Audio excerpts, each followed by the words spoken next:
Good morning, बैठे please.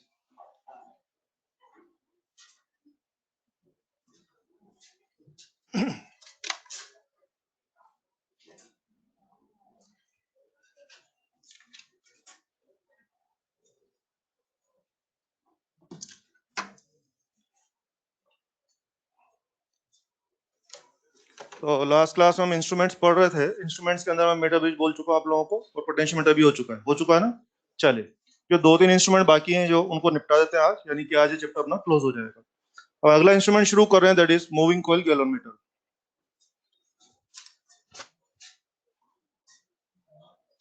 Moving coil galvanometer.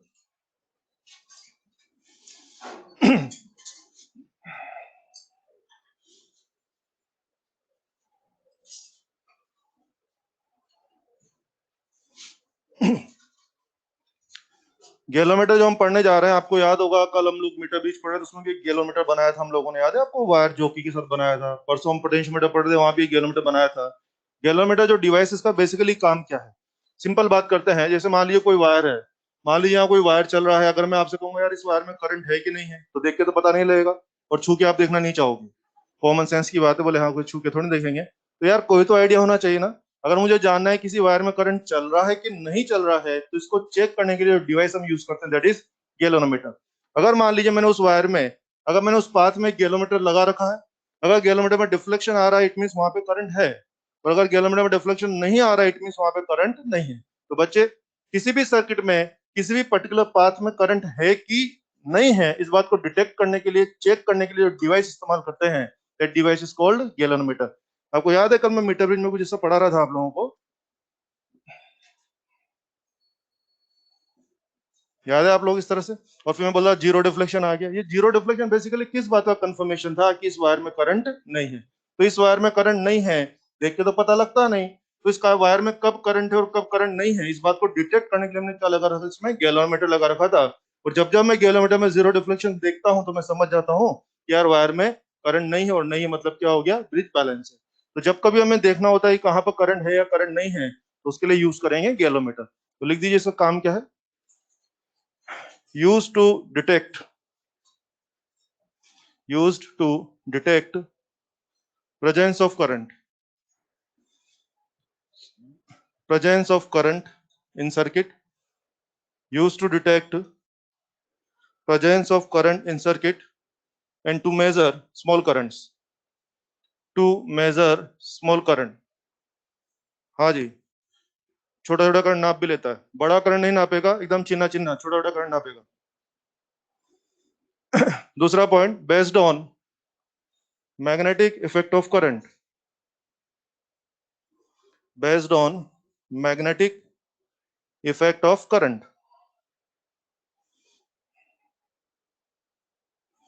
और अगर मैं आपको और जनरल आइडिया दूं, तो बच्चे गैलोमीटर के नाम पे 3 गैलोमीटर हमारे सिलेबस में है। यस, गैलोमीटर हम जो पढ़ रहे हैं आज, उसके नाम पे हमारे पास एक नहीं बल्कि 3 डिवाइस हमारे सिलेबस में है। आज हम पढ़ रहे हैं किसके बारे में? मूविंग कॉइल गैलोमीटर के बारे में। जब मैं आपको पढ़ाऊंगा अर्थ का magnetic field, you know magnetic field, earth का मैग्नेटिक फील्ड नाम सुना है क्या? जियो मैग्नेटिज्म, ठीक है। जब मैं आपको अर्थ का मैग्नेटिक फील्ड पढ़ाऊंगा, तो वहां पे आएगा टेंजेंट गैलोमीटर। फिर जब मैं आपको ईएमआई पढ़ाऊंगा, जब मैं आपको एडी करंट पढ़ाऊंगा, एडी करंट का नाम सुना होगा आप लोगों ने? यस। तो बेटा एडी करंट में एक नाम आने वाला है, डेड बीट गैलोमीटर। यूं समझिए, गैलोमीटर के नाम पे मैं आपको एक नहीं बल्कि 3 डिवाइस पढ़ाऊंगा। आज वाला है मूविंग कॉइल गैलोमीटर, एक रहेगा टेंजेंट गैलोमीटर, और एक रहेगा डेड बीट गैलोमीटर। और ये सब गैलोमीटर है, तो बेसिकली सबका एक ही काम है, करंट डिटेक्शन का काम करते हैं या छोटा करंट नापने का काम करते हैं। लेकिन तीनों का वर्किंग स्टाइल बिल्कुल अलग अलग है, तीनों का प्रिंसिपल अलग अलग है, तीनों का हिसाब किताब बिल्कुल अलग अलग है। ये तीनों ही अपने सिलेबस में, और हम तीनों को ही बारी बारी से पढ़ने वाले हैं, जहां जहां पर भी आएंगे। फिलहाल इस चैप्टर में हम केवल किसकी बात करने जा रहे हैं? मूविंग कॉइल गैलोमीटर की। अगर आपको ध्यान हो, लैब में आपने गैलोमीटर देखा होगा, मैं आपको विजुलाइज कराता हूँ। जब हम लोग 12th में लैब में जाते हैं, तो वहां पर एक काला सा डब्बा होता है। वो काला सा डब्बा में एक काला सा डब्बा होता है, उस काला सा डब्बा में ऊपर एक व्हाइट डायल होता है, और डायल पे ऐसा सुई चलता हुआ दिखता है। देखा कभी सर? ये तो देखा होगा यार, हाँ। बोले कुछ नहीं देखा दुनिया में, अभी पैदा हुए हम लोग तो, है हमें क्या पता, ठीक है। तो एक काला सा डब्बा होता है, काला सा डब्बा में एक व्हाइट डायल होता है, और व्हाइट डायल के ऊपर क्या चलता है? सुई इंडिकेटर चलता है, ठीक है। वो जो व्हाइट डायल है और सुई तो हमें दिख रहा है, वो डायल के नीचे काला डब्बा के अंदर क्या है वो हमें वहां नहीं दिखता है। और वो क्या है वो मैं आपको यहाँ दिखाऊंगा, और उससे हम समझ पाएंगे इसका वर्किंग कैसा रहेगा। अगर मैं इसका वर्किंग डायग्राम बनाता हूं तो वो ऐसा है।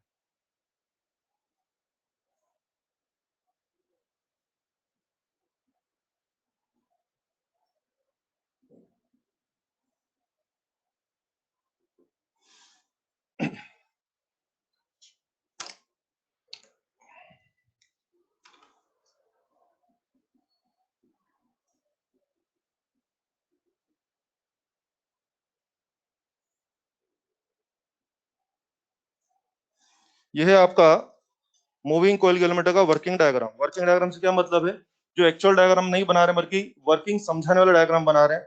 क्या क्या दिख रहा है बच्चे को, नॉर्थ पोल और साउथ पोल मैग्नेटिक पोल्स है। तो यहाँ पे एक बढ़िया सा मैग्नेटिक फील्ड बना रखा होगा, यस। उस मैग्नेटिक फील्ड में मैंने एक कोयल को रखा हुआ है कि सस्पेंड किया हुआ है, सस्पेंड किया हुआ है। कोयल को रखा नहीं बल्कि उसको एक वायर के थ्रू सस्पेंड किया हो गया। ये देखिए, ये तो हो गया सस्पेंशन पॉइंट, ये हो गया सस्पेंशन वायर, और ये हो गया मेरा कोयल। और कोयल कहाँ पर है, क्या वो मैग्नेटिक फील्ड में सस्पेंड कर रखा है, यस। तो बच्चों जो आपको लैब में दिखता है, जो लैब में दिखता है वो ये रहा डायल, और डायल के ऊपर ये रहा सुई या पॉइंटर जो आपको दिखता है। उस व्हाइट डायल के नीचे काला डब्बा में क्या होता है वो आज हमें दिख रहा है। उस काला डब्बा में क्या होता है, अंदर नॉर्थ पोल साउथ पोल, बढ़िया सा मैग्नेटिक फील्ड। और बढ़िया से मैग्नेटिक फील्ड में एक कोयल को हमने क्या किया हुआ है, सस्पेंड किया हुआ है, एक तार से लटका रखा है। अब बोले काम कैसे होगा उसकी बात करते हैं, काम कैसे होगा आइए। जब मैं आपको पढ़ाऊंगा मैग्नेटिक इफेक्ट ऑफ करंट आगे, तो आप पढ़ेंगे वो एक फॉर्मूला आता है अपने को, torque is M B sine theta, और एम को आप क्या लिखते हैं वहां पर, N I A B sine theta. थोड़ा थोड़ा सा याद आ रहा होगा, नहीं भी याद आ रहा तो कोई बात नहीं, जब हम लोग मैग्नेटिक इफेक्ट वाले चैप्टर पढ़ेंगे वहां खूब डिटेल में आने वाला है, तो सबको हो जाएगा क्लियर। इसका फिजिकल मीनिंग समझते हैं। इसका फिजिकल मीनिंग समझते हैं कि किसी करंट कैरिंग कोयल को, वर्ड्स पकड़े मेरे, वर्ड्स पकड़े ताकि समझ पाए चीजों, कमान। किसी करंट कैरिंग कोयल को जिसके डिटेल है number of turns N, current I, area A, current carrying coil को अगर मैं एक्सटर्नल फील्ड में रखता हूं तो फील्ड क्या करेगा, उस पर टॉर्क अप्लाई करेगा। और टॉर्क अप्लाई कर तो कोयल ने बैठना है कि रोटेट करना है, रोटेट करना है। और कोयल कोयल जो है वो आराम से रोटेट कर सके, उसको रोटेट करने में परेशानी नहीं आई, इसलिए मैंने क्या किया, कोयल को रखा कि सस्पेंड किया, सस्पेंड। क्योंकि सोचिए ये हो गया सस्पेंशन वायर, ये कोयल मान लीजिए, यस।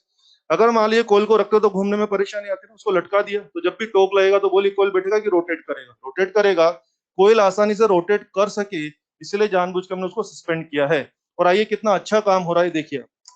और हाँ, ये जो ऊपर पॉइंटर आपको दिखता है ना डायल पे, ये पॉइंटर वास्तव में इंटरनली किससे जुड़ा होता है, इस कोयल से जुड़ा होता है। अंदर जैसा भी कोयल का मूवमेंट रहेगा, ऊपर पॉइंटर का मूवमेंट वैसा रहेगा। क्या मतलब, अगर अंदर कोयल रेस्ट में है, ऊपर पॉइंटर रेस्ट में रहेगा। अगर अंदर कोयल रोटेट हो रही है तो ऊपर साथ साथ में क्या करेगा, पॉइंटर चलेगा। और अंदर कोयल घूमते घूमते अगर कहीं अटक गई है तो ऊपर भी पॉइंटर चलते चलते क्या होगा, अटक जाएगा। यूं समझिए कि यूं समझिए कि अंदर कोयल का जो भी मूवमेंट हो रहा है वो सारे मूवमेंट को ऊपर कौन रिफ्लेक्ट कर रहा है, पॉइंटर रिफ्लेक्ट कर रहा है। फिर सुन लीजिए, अगर अंदर में कोयल बिल्कुल रेस्ट में है, अनडिफ्लेक्टेड है, तो ऊपर पॉइंटर कहाँ पड़ा हुआ है, जीरो पे पड़ा हुआ है। अगर अंदर में कोयल, ये देखिए इधर खेल दिखाता हूँ आपको, नोटिस करेंगे, देखें, यस, ये रहा पॉइंटर, ये रहा कोयल, कमान, दिख रहा है कुछ, पॉइंटर कोयल रेस्ट में है, ये रहा पॉइंटर जीरो पे, ठीक है। देखना जरा, अंदर कोयल घूम रहे, ऊपर पॉइंटर, दिखा कुछ, दिखा, दैट इज द वे। सुन लिया सब लोगों ने। तो अंदर जो कोयल का मूवमेंट होगा उसको ऊपर कौन रिफ्लेक्ट कर रहा है, पॉइंटर रिफ्लेक्ट कर रहा है। और अब देखो कितना बढ़िया कैलकुलेशन हो गया। करंट नहीं है, टॉर्क नहीं है, टॉर्क नहीं तो डिफ्लेक्शन नहीं है। कम करंट, कम टॉर्क, कम डिफ्लेक्शन। ज्यादा करंट, ज्यादा टॉर्क, ज्यादा डिफ्लेक्शन। फिर समझ लीजिए, zero current, zero torque, zero deflection. कम करंट, कम टॉर्क, कम डिफ्लेक्शन, और ज्यादा करंट और ज्यादा टॉर्क और ज्यादा डिफ्लेक्शन। तो बॉस मुझे लग रहा है कि तुम्हारे पॉइंटर का या कोयल का जो डिफ्लेक्शन है वो पूरी तरह से करंट से कंट्रोल हो रहा है। तो बस इस तरह से हम करंट को डिटेक्ट या चेक कर लेते हैं, इस तरह से काम होगा। अब वापस से वही बात, अगर मैं पूरा हिसाब कैलकुलेट करता हूँ, पूरा मैथमेटिकल कैलकुलेशन करता हूँ, तो मुझे मिलता है डिफ्लेक्शन प्रोपोर्शनल टू करंट।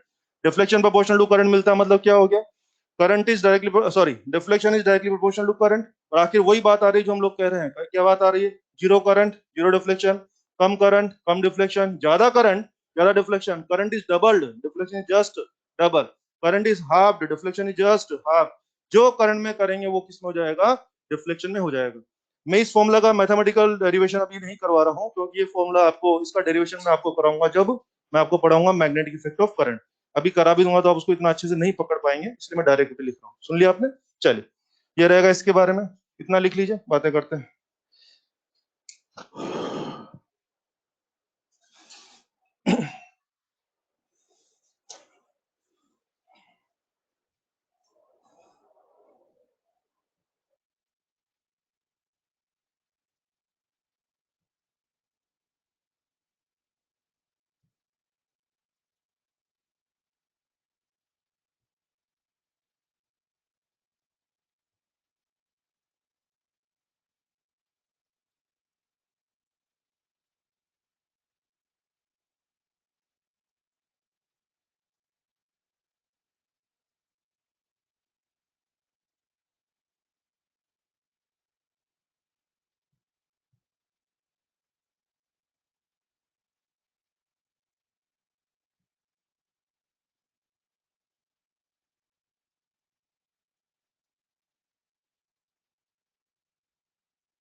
लिखा है सबने? अब लिखा है? लिखा है? कुछ लोग तो मस्त एकदम बोले ठीक है, लिखा है नहीं लिखा आपको क्या मतलब है। चलिए शुरू करते हैं। तो फाइनली समझ में आ गया होगा deflection directly proportional to current, ये इसका बेसिक है। अब ध्यान दीजिए, ये जो गैलोमीटर है बच्चे, इसको हम लोग जनरली जो सिंबल इसका बनाते हैं सर्किट्स में, वो इस तरह से बनाते हैं। किसी भी सर्किट में अगर मुझे गैलोमीटर यूज करना होता है तो मैं इतना बड़ा फोटो तो नहीं बनाने वाला हूँ, तो इसका सिंबल हम इस तरह से बनाते हैं। और आपने देखा भी था, कल हमने वो बता रहे थे, इसके अंदर ये हो जाएगा।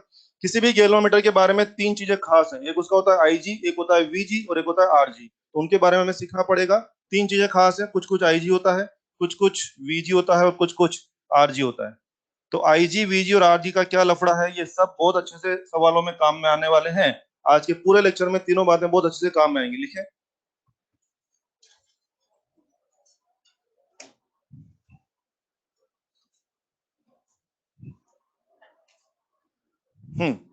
लिख दीजिए, आईजी क्या है? Full deflection current. IG is full deflection current. VG बोले तो full deflection voltage. Full deflection voltage. और आरजी लिख दीजिए, resistance of galvanometer. Resistance of galvanometer, RG में।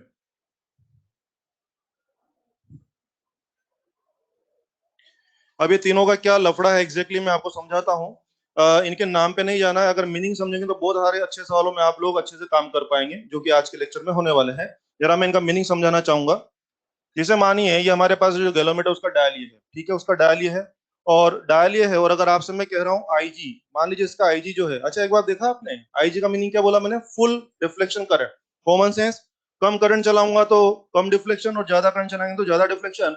तो आईजी बेसिकली क्या हो गया कि मैं चाहता हूं इंडिकेटर कहाँ चला जाए? 100% पे चला जाए, फुल डिफ्लेक्शन पे चला जाए। तो इस इंडक्टर को फुल डिफ्लेक्शन पे ले जाने के लिए कितनी करंट रिक्वायर्ड है, उसको हमने क्या बोल दिया? Full deflection current. नाम समझ में आ रहा है?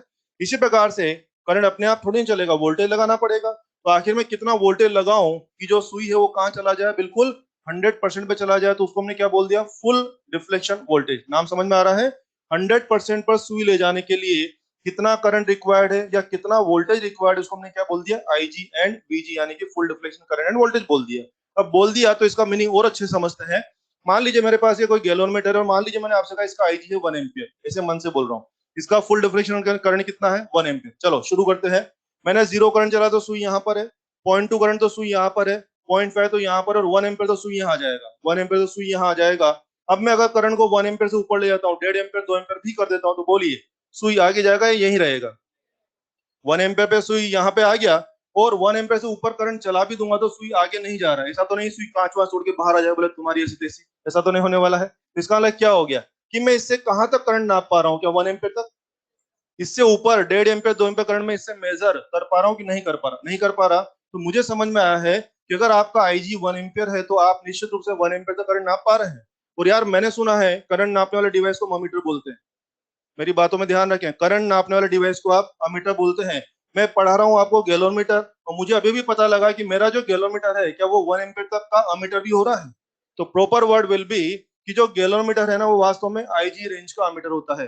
जो गैलोमीटर हम पढ़ रहे हैं वास्तव में क्या होता है, वो आईजी रेंज का। शब्दों पे ध्यान रखें, अच्छे सवालों में लैंग्वेज काम में आने वाली है, साधारण सवालों में इनका कोई यूज नहीं। जो अच्छे सवाल है उसमें मैं अभी यूज करूंगा, इसलिए आपको तैयार करके लेके चल रहा हूँ। फिर सुन लीजिए, गैलोमीटर ही पढ़ रहे हैं, मैं गैलोमीटर ही पढ़ा रहा हूँ, मैं अमीटर नहीं पढ़ा रहा हूँ, बाद में आएगा वो। यस, लेकिन जो गैलोमीटर है वो अपने आप में आईजी रेंज के अमीटर का बिहेव करता है। ओके, और सुने, मान लीजिए वीजी है 2 वोल्ट। फॉर एग्जाम्पल मेरे पास जो गैलोमीटर है, मान लीजिए उसका फुल डिफ्लेक्शन वोल्टेज कितना है, 2 वोल्ट है। मैंने 0 वोल्ट लगाया तो सुई यहाँ रहेगा, 0.5 पे आ गया, 1 पे आ गया और 2 पे यहाँ आ जाएगा। 2 वोल्ट लगाया तो सुई 100% पे आ गया। उससे आगे 2.5-3 वोल्ट लगा भी देंगे तो सुई आगे जाएगा कि नहीं जाएगा, नहीं जाएगा। तो आई थिंक हम लोग 2 वोल्ट तक नाप पा रहे हैं। और मैंने सुना है यार कि वोल्टेज नापने वाला डिवाइस तो वोल्ट मीटर होता है, वोल्टेज नापने वाला डिवाइस तो वोल्ट मीटर होता है। तो यार मुझे लगता है मेरा किलोमीटर भी 2 वोल्ट तक तो नाप पा रहा है, यानी वो वीजी तक तो नाप पा रहा है। तो क्या मैं कह दूं मेरा किलोमीटर वीजी रेंज का वोल्ट मीटर भी है? Yes, so the proper word is, जो किलोमीटर आप पढ़ रहे हैं बच्चे वो वास्तव में आईजी रेंज का मीटर भी है, और वही वास्तव में वीजी रेंज का वोल्ट मीटर भी है। तो लिखे, ये लाइंस मेरे लिए बहुत काम किया होने वाली थोड़ी देर में। लिखें कि it is a meter of IG range and a meter of IG range and volt meter of VG range, a meter of IG range and volt meter of VG range. ये बात पक्की हो गई अपनी। एक बात और, हाँ बच्चे, इन तीनों में एक रिलेशन है जो कि आप जानते भी होंगे। क्या रिलेशन है? VG is IG into RG. Simple, V बराबर आई आर लिखते हैं ना, वैसे हो जाएगा। इस रिलेशन का यूज क्या रहने वाला मेरे लिए, आप देखेंगे अभी न्यूमेरिकल्स में इन तीन में से कोई दो पैरामीटर मुझे दे दिए जाएंगे। अगर दो पैरामीटर मिलेंगे तो क्या मैं तीसरे की व्यवस्था कर सकता हूँ? यस। मान लीजिए कोई सवाल में मुझे न्यूमेरिकल में आरजी चाहिए, कोई न्यूमेरिकल में कर रहा हूँ, मुझे उसमें चाहिए आरजी, अगला मुझे आरजी नहीं दे रहा है, अगला मुझे आरजी नहीं दे रहा, कोई बात नहीं, वो मुझे आईजी और वीजी दे देगा। तो अगर वो मुझे आईजी और वीजी दे देगा तो बोलिए क्या मैं आरजी मैनेज कर लूंगा? यस। या कभी मुझे वीजी चाहिए होगा और अगले ने मुझे क्या दे रखा है, आईजी और आरजी दे रखा है, तो मैं आईजी और आरजी को लेके क्या मैं वीजी मैनेज कर लूंगा? यस। कुल मिला के इन तीन में से दो हमें दे दिया जाएगा तो हम लोग अपनी रिक्वायरमेंट के हिसाब से तीसरा पैरामीटर मैनेज कर लेंगे। सिंपल, वीजी बराबर आईजी आरजी। ये बात भी हो गई है पक्की, और चलते हैं आगे। ध्यान दीजिए, जो गैलोमीटर आप पढ़ रहे हैं इसके बारे में दो वर्ड्स होते हैं, एक होता है करंट सेंसिटिविटी और एक होता है वोल्टेज सेंसिटिविटी। और इनके बारे में नीट में 2018 में क्वेश्चन भी आया हुआ है, वो भी अपन देखेंगे। पहले मैं आपको समझाता हूँ कि क्या लफड़ा है। एक टर्म है करंट सेंसिटिविटी।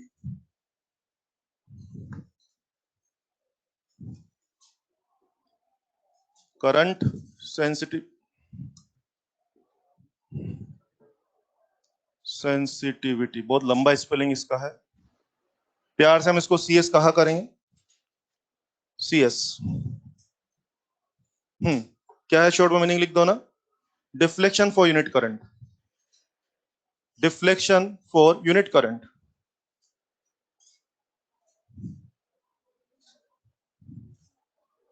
जरा सोचिए, मान लीजिए मैंने आई करंट चलाया था बेटे और मान लो फाइव डिफ्लेक्शन आ गया। मैंने हमारे गैलोमीटर में आई करंट चलाया होगा और कोई ना कोई फाइव डिफ्लेक्शन आ गया, तो मैं सोच रहा हूँ कि यूनिट करंट पे कितना डिफ्लेक्शन आएगा। यूनिट करंट पे 5/I, so what ever is deflection for unit current, that is CS। CS is simply 5/I, current sensitivity.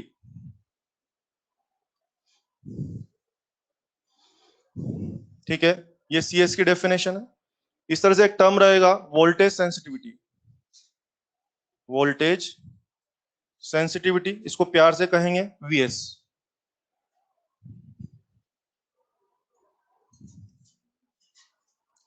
Obviously पता लग रहा होगा क्या डेफिनेशन होना चाहिए इसका, डिफ्लेक्शन फॉर यूनिट वोल्टेज लिख दीजिए,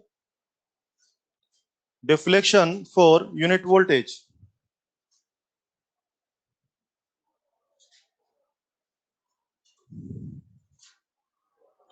तो ऑब्वियसली अगर मैं VS को लिखना चाहूंगा तो क्या हो जाएगा, क्या लिख दें, सीधे सीधे 5/V लिख दें। 5/V।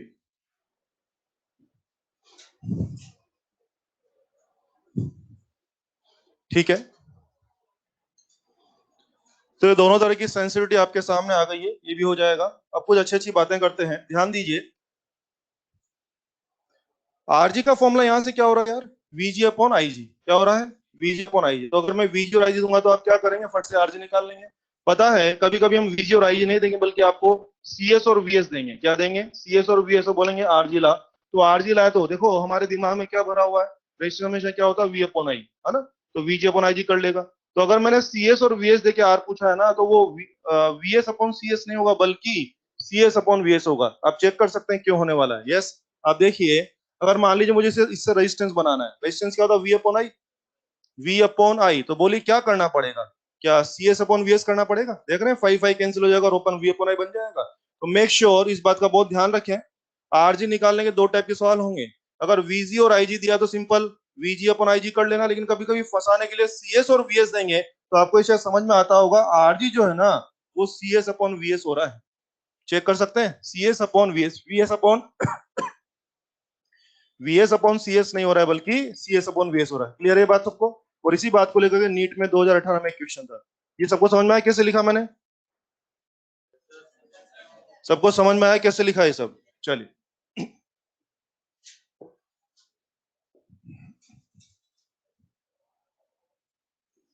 इन galvanometer current 5 milliampere, deflection 50 division, बोला कि सीएस लाइए।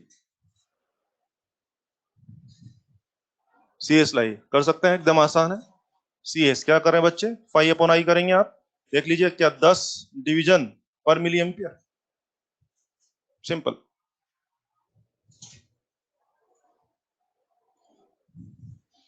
10 डिवीजन पर milli ampere.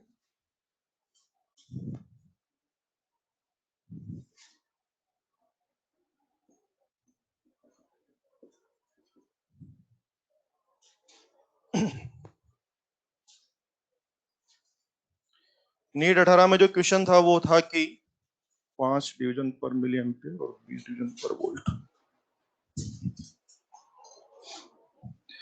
CS was given 5 division पर millivolt and VS was given 20 division पर वोल्ट।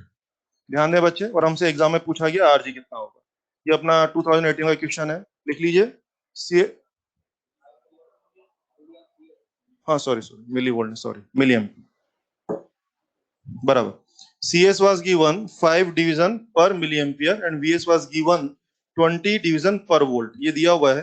और एग्जाम में मेरे को पूछा कि आरजी कितना होगा।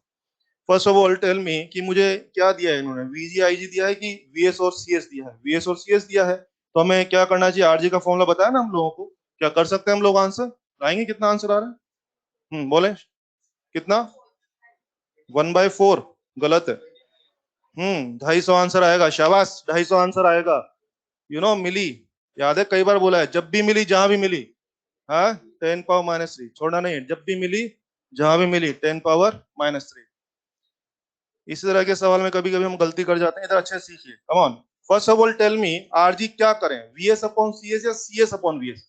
ये बात तो पक्की है ना, वो अभी मैं सिखा के लाया आपको। सीएस अपॉन वीएस ये करेंगे। और बच्चे ध्यान दीजिए, वीएस तो यहाँ पर वोल्ट में चल रहा है, लेकिन करंट में लफड़ा कर रखा है ना, मिली एम्पियर। तो क्या मैं इसको ज्यादा अच्छा लिखूं, 5000 लिख दूं क्या, 5000 डिवीजन पर वोल्ट, सॉरी पर एम्पियर। और ये कितना होगा, 20 डिवीजन पर वोल्ट। अब इसको सोल्व कर लीजिए, क्या 250 क्यों ओम आ जाएगा, ये आंसर है। इतना आसान क्वेश्चन अपने एग्जाम में आया हुआ है। और आप समझ रहे हैं ना, कुछ बच्चों ने जैसे अभी गलती किया, उन्होंने मिली एम्पियर का ध्यान नहीं रखा। इस तरह की गलती हम में से किसी भी हो सकती है, अलर्ट रहें, ध्यान ध्यान से काम करें। अगर ये भी एम्पियर और ये भी वोल्ट होता तो फिर कोई कष्ट नहीं था, आराम से कर लेते। अगर ये भी मिली वोल्ट होता तब भी शायद कष्ट नहीं होता, वो मिली मिली कट जाता तो आसान हो जाता। लेकिन थोड़ा सा, अब एग्जामिनर आपको इतना आसान भी नहीं पूछने वाला, कुछ तो दिमाग लगवाएगा, वो करना। तो बच्चों ये सारी जानकारी थी गैल्वेनोमीटर के बारे में। क्या आप लोग कंफर्टेबल हैं। फाइनल करता हूं, मैंने पढ़ा दिया है मूविंग कॉइल गैल्वेनोमीटर के बारे में।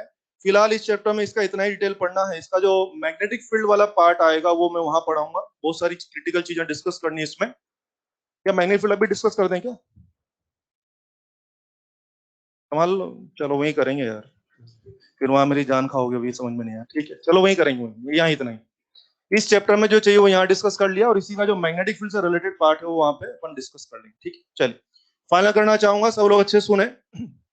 क्या शुरू किया मैंने? मूविंग कॉइल गैलोमीटर पढ़ाने के बारे में शुरू किया। गैलोमीटर क्या है? करंट चेक करने का डिवाइस है, साथ ही छोटी मोटी करंट नाप लेगा। ठीक है, सबसे पहली बात मैंने इसका वर्किंग प्रिंसिपल बताया। North pole south pole magnetic field में कॉइल को रखा हुआ है कि सस्पेंड कर रखा है? सस्पेंड कर रखा है ताकि वो इजीली रोटेट कर सके जब कभी मौका मिले। मौका मिले मतलब करंट डलेगा। कौन? यस। अगर मैं फॉर्मूला लगा के डेरिवेशन करता हूं तो मुझे क्या मिलता है? Deflection is directly proportional to current. जो करंट में करेंगे वो डिफ्लेक्शन में हो जाएगा। इसका डेरिवेशन भी बताऊंगा मैं आपको, मैग्नेटिक इफेक्ट वाले चैप्टर में बताऊंगा, यहाँ इतना समझ नहीं आएगा, अभी याद कर सकते हैं। इसका सिंबल की बात करें तो सिंबल ये है। किसी भी गैलोमीटर के बारे में तीन चीजें खास है, आईजी, वीजी और आरजी। आईजी बोले तो फुल डिफ्लेक्शन के लिए कितना करंट, वीजी बोले तो फुल डिफ्लेक्शन के लिए कितना वोल्टेज, आरजी बोले तो रेजिस्टेंस ऑफ गैलोमीटर। और मजे की बात यह है कि वीजी और आईजी जो देख करके एक और मीनिंग मैंने निकाला था, जो गैलोमीटर हम पढ़ रहे हैं वो आईजी रेंज का मीटर भी है, और जो गैलोमीटर हम पढ़ रहे हैं वो वीजी रेंज का वोल्ट मीटर भी है। ये बात मैं आपको बार बार बोल के ले चल रहा हूँ, मैं आगे काम में लेने वाला हूँ इस बात को। और अगर मुझे यहाँ से आरजी निकालना हो तो क्या हो जाएगा? वीजी अपॉन आईजी, ये हो जाएगा। दो तरह की सेंसिटिविटी डिफाइंड है, वन इज सीएस और दूसरा है वीएस, वो मैंने आपको बता दिया। और सीएस और वीएस का रेशियो निकालेंगे तो क्या मिल जाएगा? आरजी मिल जाएगा। This was about the moving coil और गैलोमीटर। चलिए सब खत्म, अब अगला डिवाइस ले रहे हैं, दैट इज अमीटर।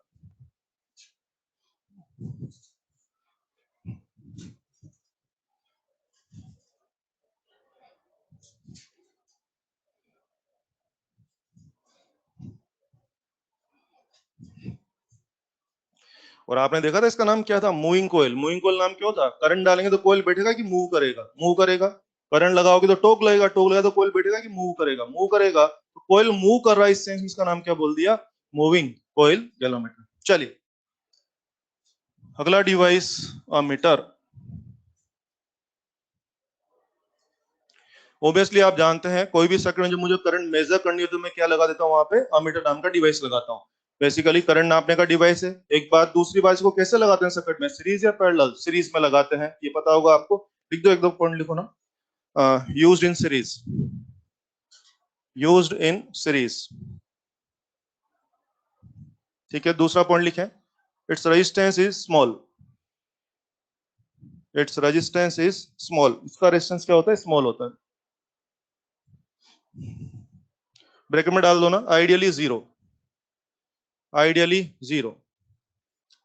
हाँ जी। अगर मान लीजिए आइडियल अमीटर लेंगे तो उसका रेजिस्टेंस कितना मानना पड़ेगा? जीरो मानना पड़ेगा। चलिए अब ध्यान दीजिए बच्चों, जो अमीटर मैं आपको पढ़ा रहा हूं ना, ये अमीटर वास्तव में अलग कुछ भी नहीं है। अभी जो हम गैलोमीटर पढ़ के आए हैं ना, उसमें हल्का सा करेक्शन करेंगे, हल्का सा कुछ कुछ चेंज करेंगे तो अमीटर बन जाएगा। तो मुझे आपको ये बताना चाहिए कि गैलोमीटर से अमीटर कैसे बनेगा। क्या पढ़ाने जा रहा हूं मैं? G2A, ये पढ़ाने जा रहा हूँ। G2A मतलब गैलोमीटर टू अमीटर कन्वर्जन, ये पढ़ाने जा रहा हूँ। शॉर्ट में लिखो आप भी, G2A।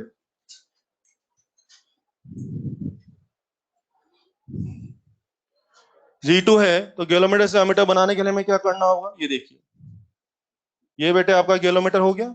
अगर आपने बोला कि नहीं भाई तो इसको लेके अमीटर बना दे, तो अमीटर बनाना है तो मैं क्या करूंगा? इसके बगल में एक शंट, एक स्मॉल रेजिस्टेंस लगाते हैं, इसको हम बोलते हैं शंट। ध्यान दीजिए, शंट अपने आप में स्मॉल रेजिस्टेंस होता है, और शंट वर्ड में पैरेलल अपने आप में इनबिल्ट होता है। अगर मैंने बोला गैलोमीटर के अक्रॉस शंट लगा दिया, तो फिर मैं बताऊंगा ना कि सीरीज में लगाएगी पैरेलल में। अगर मैं किसी चीज के अक्रॉस शंट लगा रहा हूं तो उसमें पैरेलल शब्द इनबिल्ट है, मतलब पैरेलल में ही लगाना है। ठीक है, तो मैंने गैलोमीटर के बगल में क्या लगा दिया? शंट लगा दिया। वो शंट लगा दिया बेटे, तो अब ये जो ओवरऑल इंतजाम है, ये ओवरऑल अरेंजमेंट अब मेरी नजर में ये गैलोमीटर नहीं रहा, ये क्या हो चुका है? अमीटर हो चुका है। तो अगर कभी भी मुझे कहोगे कि बताइए गैलोमीटर से अमीटर कैसे बना है, तो मैं बोल दूंगा bye connecting small shunt across the galvanometer, इस तरह से बनाए। अब ये बात तो आपने मान ली कि ठीक है भाई अमीटर बना देगा तो शंट लगाना पड़ेगा। अब दिमाग में भी तो आता है शंट किस वैल्यू का लगाएंगे, वो भी तो तय करो। कुछ भी उठा के थोड़ी ना लगा देंगे भाई, शंट किस वैल्यू का लगाना वो भी तय करो। तो शंट का फॉर्मूला आपने याद करना है।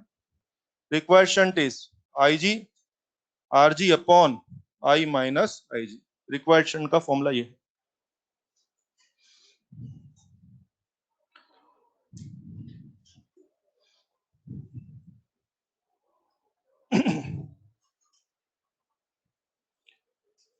इसमें सारी चीजें आप पहचानते हैं, और जिनको नहीं पहचानते मैं पहचान कर देता हूं उनसे। आइए क्या क्या बेटे इसमें, आईजी, आईजी बोले तो गैलोमीटर का फुल डिफ्लेक्शन करंट, आरजी बोले तो गैलोमीटर का रेजिस्टेंस, सब आप जानते हैं। नया क्या है, आई। आई मतलब क्या, मैं जब भी आपसे बोलूंगा ना अमीटर बनाइए, ऐसे हवा में बात नहीं होगी, मैं आपको बोलूंगा इतनी रेंज का अमीटर बनाइए। मैंने डिमांड किया 5 एम्पियर वाला अमीटर बनाए तो यहाँ आई की वैल्यू 5 हो जाएगी। मैंने बोला कि 50 एम्पियर वाला अमीटर बनाए तो आई की वैल्यू 50 हो जाएगी। So what ever range I am demanding for, जो भी रेंज में आपसे मांग रहा हूँ कि इस रेंज का अमीटर बनाइए, वो रिक्वायर्ड रेंज क्या हो जाएगा, आई हो जाएगा। तो बस आई के बारे में लिख दो, बाकी तो जान ही रहे। आई बोले तो required range of ammeter, required range of ammeter.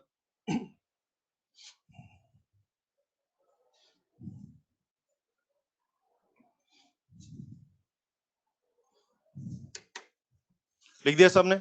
अब आते हैं इसके ऊपर बहुत सारे क्वेश्चंस बनते हैं अपने एग्जाम में, क्वेश्चन अक्सर आते ही रहते हैं अमीटर वगैरह बनाने के, बस वैल्यूज प्लेस करिए आपका आंसर आ जाएगा।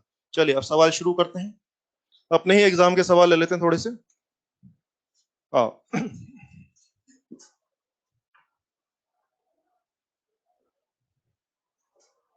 शॉर्ट में बोल रहा हूं मैं कि IG was 100 ampere, RG is 13 ohm. लिख दीजिए please. Find shunt, find shunt to make ammeter of, to make ammeter of 750 ampere, 750 ampere. काम कर सकते हैं ना, इससे आसान दुनिया में कोई हो ही नहीं सकता। सवाल लगा दो जरा, कितना आ रहा है। हाँ कितना आ रहा है बेटे, हूँ क्या करते हो बे? बोलो। 2 ओम आ रहा है, सिंपल है ना एकदम, वैल्यू ही डालना है, कुछ भी स्पेशल नहीं है। मैंने बोला कि शंट बताइए, चलिए आपने शंट का फॉर्मूला लगाया होगा, IG RG, IG कितना है 100, RG कितना है 13, I माइनस IG, आई कितना डिमांड था 750, and this is I minus IG 100। अब देख रहे हैं आपका आंसर कितना आया हुआ है, 2 ओम आपका आंसर है। क्लियर। अब ध्यान दीजिए, इस तरह के नॉर्मल क्वेश्चन हम कर सकते हैं। अब मुझे थोड़ी इधर की बातें करनी है आपसे। बोले भाई बोले, हो गया सबका आंसर। चलिए अभी मैंने आपको बोला कि मेरे पास एक गैलोमीटर है, पूरा लैंग्वेज क्या होगा, in a galvanometer full deflection current is 100 ampere, galvanometer का resistance is 13 ohm, find required shunt for making it ammeter of 750 ampere. इस तरह की पूरी भाषा होगी, आपने आंसर बता दिया। मैं आपको अभी क्या पढ़ा रहा हूँ ना, गैलोमीटर से अमीटर बनाना पढ़ा रहा हूँ। ये बात सही नहीं है। एक्यूरेटली मैं बोल रहा हूँ गैलोमीटर से अमीटर बना रहे हैं, अरे बनाओ ना, कुछ नहीं रहे, बेवकूफ बना रहे हैं, बेवकूफ बना रहे हैं। अबे तुम क्या बनाओगे, गैलोमीटर पहले से अमीटर था, गैलोमीटर पहले से मीटर था। अभी याद है मैं क्या चिल्ला रहा था, गैलोमीटर पहले से मीटर होता IG रेंज का। So what exactly we are doing, we are just converting और अपग्रेडिंग। अपग्रेडिंग ये प्रॉपर भाषा है। मुझे कहना पड़ेगा कि जो गैलोमीटर आपके पास था ना, इस सवाल में डेटा है तो ज्यादा अच्छा बोल पाऊंगा, इस सवाल में जो गैलोमीटर आपके पास था बेटे, वो पहले से 100 एम्पियर रेंज का मीटर था। कम ऑन कम ऑन, वो पहले से 100 एम्पियर रेंज का मीटर था। और आप मेरे पास आके बोले कि भाई 100 एम्पियर तक तो नाप लेता है, तो कुछ ऐसा कर दे कि 750 तक नापने के लायक हो जाए। So what exactly we are doing, conversion या अपग्रेडेशन। अपग्रेडेशन तो सही भाषा, एग्जैक्ट भाषा, प्योर भाषा ये है कि हम गैलोमीटर से अमीटर बना नहीं रहे हैं। हम, हमारा जो गैलोमीटर था वो वास्तव में छोटी रेंज का अमीटर था, हम उसको वास्तव में बड़ी रेंज के अमीटर में कन्वर्ट कर रहे हैं। लेकिन बुक्स में जो भाषा होती है, मैंने वो आपको लिख के बताया, बुक्स में यही लैंग्वेज होता है, तो मैंने पढ़ाने के लिए आपको वही बोला है। लेकिन मेरा काम है मैं आपको प्योर बात ही बताऊं, तो मैंने प्योर बात ही बताया। और ये इतना प्योर बात मैंने क्यों बताया, उसका कारण भी समझ लिया। मेरे को पूछोगे गैलोमीटर से अमीटर बना दूंगा। कभी कभी हमारे एग्जाम में सवाल आया हुआ है, आईआईटी में भी आया हुआ और आपके मेडिकल में भी आया हुआ है, क्या कभी कभी बोलेगा अमीटर है, छोटा अमीटर है, बोले इसको बड़ा मीटर में कन्वर्ट कर। कभी कभी बोलेगा कि वोल्ट मीटर से अमीटर बनाओ। तो आप ध्यान दीजिए कि शुरुआत में आपको जो भी डिवाइस दिया जाए, शुरुआत में चाहे मीटर दिया जाए चाहे वोल्ट मीटर दिया जाए, उसको आप क्या मान लेना, गैलोमीटर मान लेना। जब भी अमीटर बनाने का सवाल आएगा, यही फॉर्मूला है। जब भी अमीटर बनाने का न्यूमेरिकल आएगा, यही एकमात्र फॉर्मूला है। शुरुआत में हो सकता है मैं गैलोमीटर की बात कर जाऊं, शुरुआत में हो सकता है मैं छोटे अमीटर की बात कर जाऊं, और शुरुआत में हो सकता है कि मैं वोल्ट मीटर की बात कर जाऊं। तो बच्चों को परेशान नहीं होना है। ऐसा मत सोच बैठना कि यार वोल्ट मीटर से अमीटर कैसे बनेगा, ऐसा तुम्हें बताया नहीं। अरे अगर मैं शुरू में वोल्ट मीटर देता हूं चाहे अमीटर देता हूं, क्या उसको भी गैलोमीटर माना जा सकता है? क्योंकि गैलोमीटर ही अमीटर है और गैलोमीटर ही वोल्ट मीटर है। तो ध्यान दीजिए, शुरू में गैलोमीटर देंगे तब तो डेटा मैनेज कर ही लोगे। शुरू में कभी कभी अमीटर दूंगा और शुरू में कभी कभी वोल्ट मीटर भी दे दूंगा, तो भी परेशान नहीं होना है। शुरुआती डिवाइस जो भी रहे उसके उसी को गैलोमीटर मानकर, उसी को गैलोमीटर मान के क्या IG और VG का इंतजाम कर लेंगे। क्या आईजी आरजी का इंतजाम कर लेंगे, और आईजी और आरजी का इंतजाम होने के बाद जो भी अमीटर मांगूंगा आप आंसर लाके दे सकते हैं। मैं अपनी बात को क्लियर करना चाहूंगा, ध्यान दीजिए। मैं आईटी का क्वेश्चन लेता हूँ, अभी आपकी आंखें खुल जाएंगी। लैंग्वेज वाज लिखें प्लीज, लिखें ammeter of 1 milli ampere range, ammeter of 1 milli ampere range and 2 ohm resistance, 2 ohm resistance is to be converted,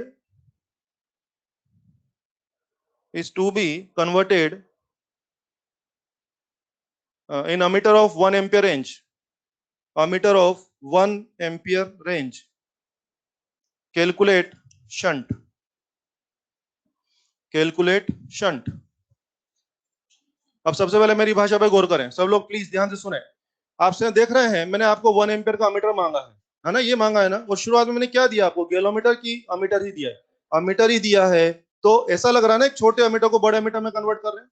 ये सवाल जो है आईआईटी में आया, मैंने नहीं बनाया सवाल, तो बोलिए क्या मुझे छोटे अमीटर को बड़े अमीटर में कन्वर्ट करना सिखाया गया है? यस। तो मुझे तो आपको और अच्छे से बोलना है बच्चों। सही बात तो है कि जो G2 है ना, G2A है ना, वही A2A है, और इवन वही V2 है। मैं तो आपको बहुत प्योर बात बोलूंगा, तो आप भी अपने हेडिंग में करिए। जो G2 है वही वास्तव में A2A है, और वही वास्तव में V2A भी है।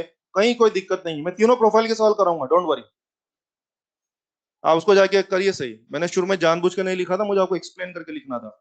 आया बच्चे को समझ में? बोलिए अभी जो सवाल मैंने पहला सवाल कराया था वो किस बारे में था, A2A की G2A? वो G2A था। और ये सवाल जो भी आपके सामने है किसके बारे में है, क्या A2A है? और क्या A2A करना भी हमें आता है? A2A ये मत बोलना यार अमीटर को अपग्रेड करना कहाँ सिखाया। अरे भाई तेरे को जो G2A सिखाया ना वही तेरा A2A। Come on. अब क्या करें, अगर मेरे को शंट कैलकुलेट करना तो ये पैरामीटर चाहिए होंगे ना, और आपने शुरू में जो अमीटर दिया है क्या मैं उसको गैलोमीटर मान सकता हूँ?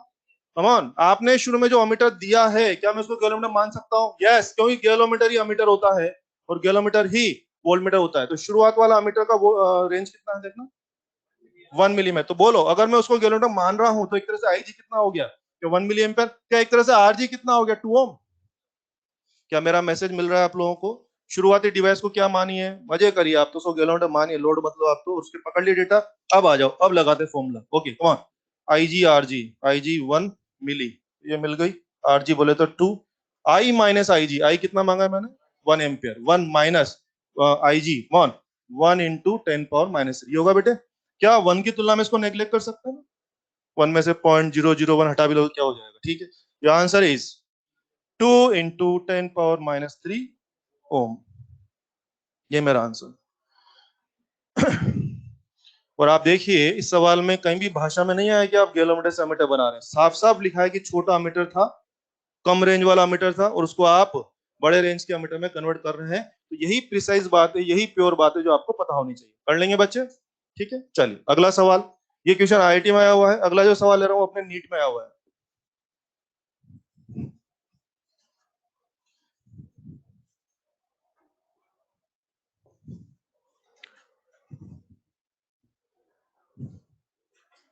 लिखे नीट में 2012 में क्वेश्चन लिखे, volt meter of 25 milli volt, volt meter of 25 milli volt range,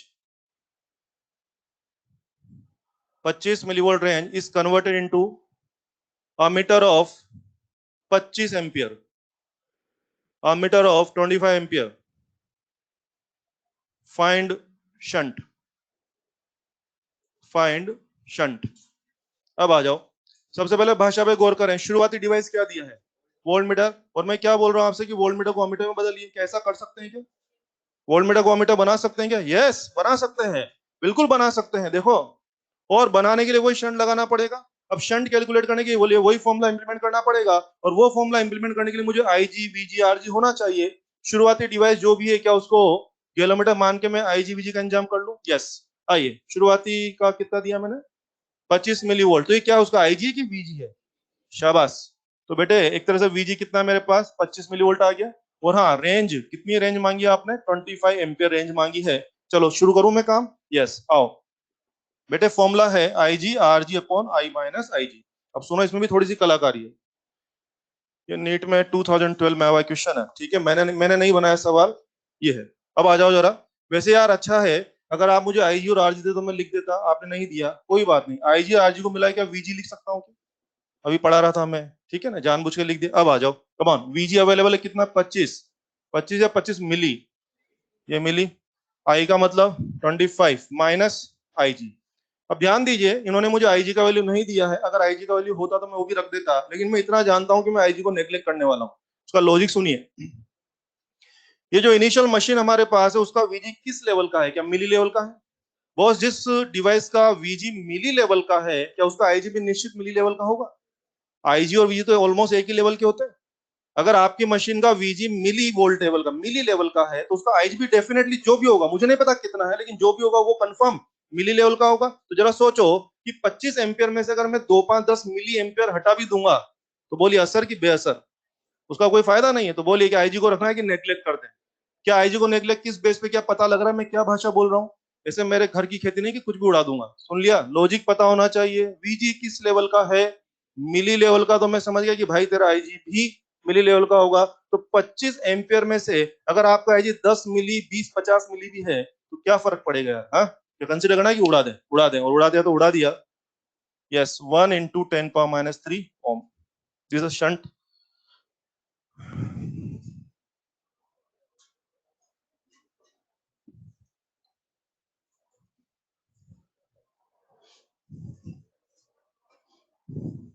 क्या आप कंफर्टेबल हैं? मैंने जानबूझ करके एक ही सवाल तीनों प्रोफाइल का लिया है, ब्रीफिंग करता हूं फिर हम और आगे बढ़ेंगे। फाइनल है, जो अमीटर हम पढ़ा रहे थे आप लोगों को, मैंने आपसे कहा अमीटर कुछ अलग डिवाइस नहीं है। गैलोमीटर जो आप पढ़ रहे थे थोड़ी देर पहले, उसी में करेक्शन करिए, क्या बनता है अमीटर। G2A जो है वही वास्तव में A2A है, और वही वास्तव में V2 है। आज के बाद मैं अमीटर बनाने का कोई भी काम दूंगा तो शुरुआती डिवाइस गैलोमीटर दूं, चाहे अमीटर दूं, चाहे वोल्टमीटर दूं, शुरुआती डिवाइस को क्या पकड़ लेना आप लोग, गैलोमीटर पकड़ के अपने आईजी वीजी आरजी का इंतजाम कर लेना। फॉर्मूला सिर्फ और सिर्फ यही है। तीनों सवाल हो गए हैं, ये सिंपल G2A वाला सवाल था, ये A2A वाला सवाल था, और ये V2A वाला सवाल था। सब आप लोग कर सकते हैं। अपने एग्जाम में, मेडिकल एग्जाम में एक बार लैंग्वेज में क्वेश्चन ये भी आया हुआ है कि volt meter is to be use, देखो लैंग्वेज पकड़ो आप, come on, volt meter is to be use in place of ammeter, language पकड़ना, volt meter is to be use in place of ammeter, how, मतलब कैसे use कर सकते हैं, यानी मुझे वोल्ट मीटर को कैसे यूज करना है, अमीटर की तरह यूज करना है, कैसे कर सकते हैं, कम ऑन, क्या कर सकते हैं? First of all tell me, क्या कर सकते हैं? यस, ये सीखना है, कर सकते हैं, ऑब्जेक्शन मत करना। हाँ, कर सकते हैं, कैसे कर सकते हैं? Yes, bye connecting high resistance series, bye connecting high resistance parallel, या बाय कनेक्टिंग, हाँ, bye connecting small resistance in parallel. क्या ये आंसर हो जाएगा? यानी अगले ने डिमांड क्या की है, अगले ने ये बोला है मेरे को कि भाई तू वोल्ट मीटर से अमीटर बना सकता है, क्यों, समझ में आ रहा है क्या? Volt metre is to be used in place of ammeter, यानी वो कह रहा है कि वोल्ट मीटर से अमीटर का काम कराना है भाई, हो जाएगा क्या? बिल्कुल हो जाएगा। कैसे हो जाएगा? तो उसको पैरेलल में शंट लगा दे, कर लेंगे बच्चे। ये हो गया, और एक पर्टिकुलर और प्रोफाइल है इसी किताब में, अपने मॉड्यूल में काफी क्वेश्चन है, वो भी करते हैं, लिखा है,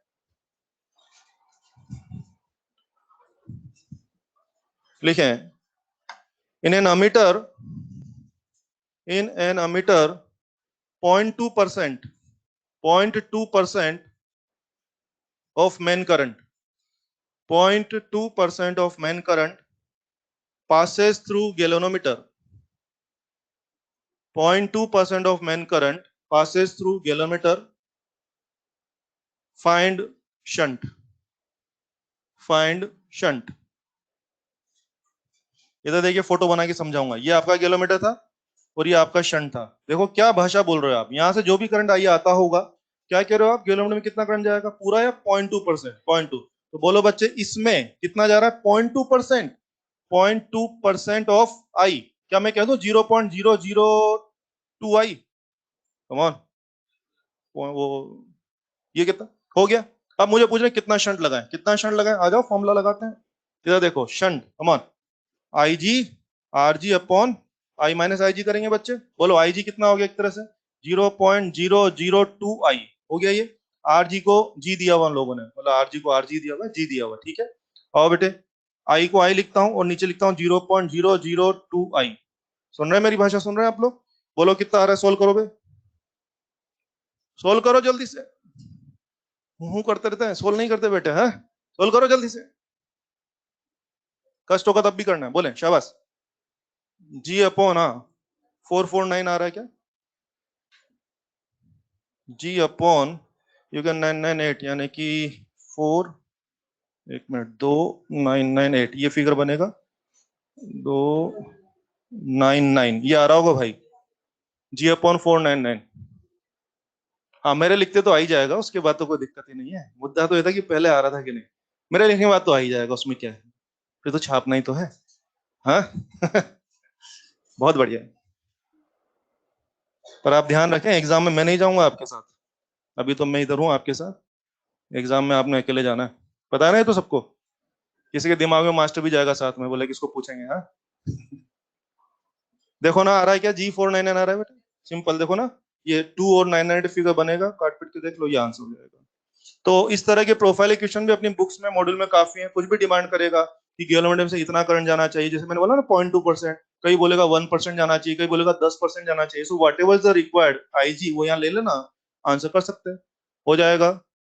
कंफर्टेबल है। चलिए, आपने सारे सवाल कर लिए। मैंने गैलोमीटर से अमीटर बनाने के सारे प्रोफाइल आपको करा दिए हैं। अब कुछ अच्छी अच्छी बातें करते हैं, कुछ काम की बातें करते हैं। ये हटा देता हूँ, यहाँ हटा देता हूँ ये वाला। हम्म कुछ इंपॉर्टेंट बातें करते हैं, ठीक है। मुझे बताएंगे, ये रहा फॉर्मूला, बोलिए। मुझे जितनी बड़ी रेंज का अमीटर बनाना होगा, शंट उतना बड़ा कि छोटा। हाँ मुझे सुनना है, कमान देखो। रेंज 10 एम्पेयर की बजाय अगर 50 एम्पेयर हो तो क्या शंट और छोटा आएगा? 50 की बजाय अगर 100 एम्पेयर हो तो क्या शंट और छोटा आएगा? यस। तो ये भी सवाल बनता है कि जितनी बड़ी रेंज का मीटर बनाना चाहेंगे, शंट उतना छोटा लेना पड़े। तो क्या मैं ऐसे कह दूं कि शंट बढ़ेगा तो रेंज ऑफ, या इसको शंट को कम कर लेते हैं ना, शंट जितना कम होगा रेंज ऑफ अमीटर उतना ज्यादा होगा।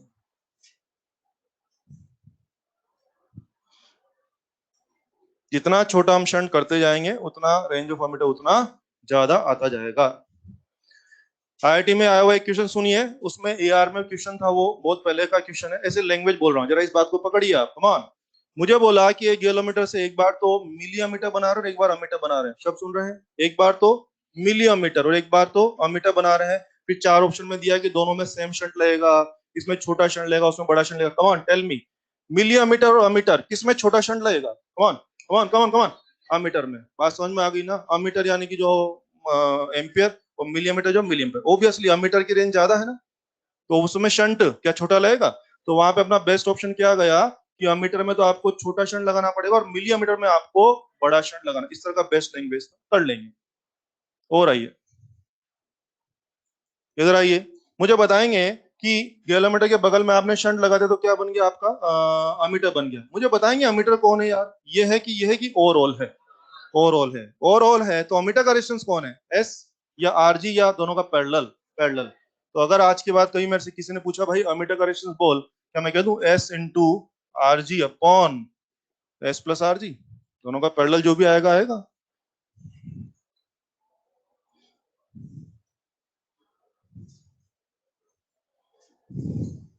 और क्या लगता है, ये जो भी आएगा अमीटर का रेजिस्टेंस, वो आरजी से, कमॉन कमॉन, आरजी से कम होगा कि ज्यादा होगा? कम ही होगा। याद है बहुत चिल्लाता था मैं, दो चीजों के पैरेलल का आंसर छोटे से भी छोटा होगा। तो इसका मतलब जो अमीटर का रेजिस्टेंस आएगा क्या वो शंट से भी छोटा होगा?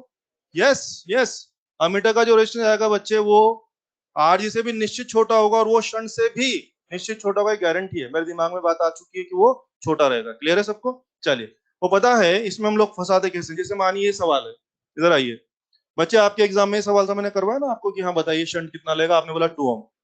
अब ध्यान दीजिए, अगर मुझे कभी फंसाना होगा इस सवाल में, आप लोग मत करना चाहिए करेक्शन।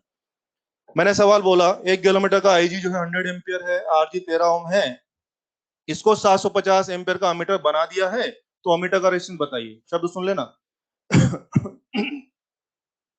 इसको 750 एम्पियर का अमीटर बना दिया है, तो अमीटर का रेजिस्टेंस बताइए। तो अमीटर का रेजिस्टेंस बताइए, तो बच्चे यहां तक तो आएंगे। और ये 2 ओम आंसर नहीं होगा भाई साहब, ये तो शंट का आंसर है। मैंने क्या पूछा है?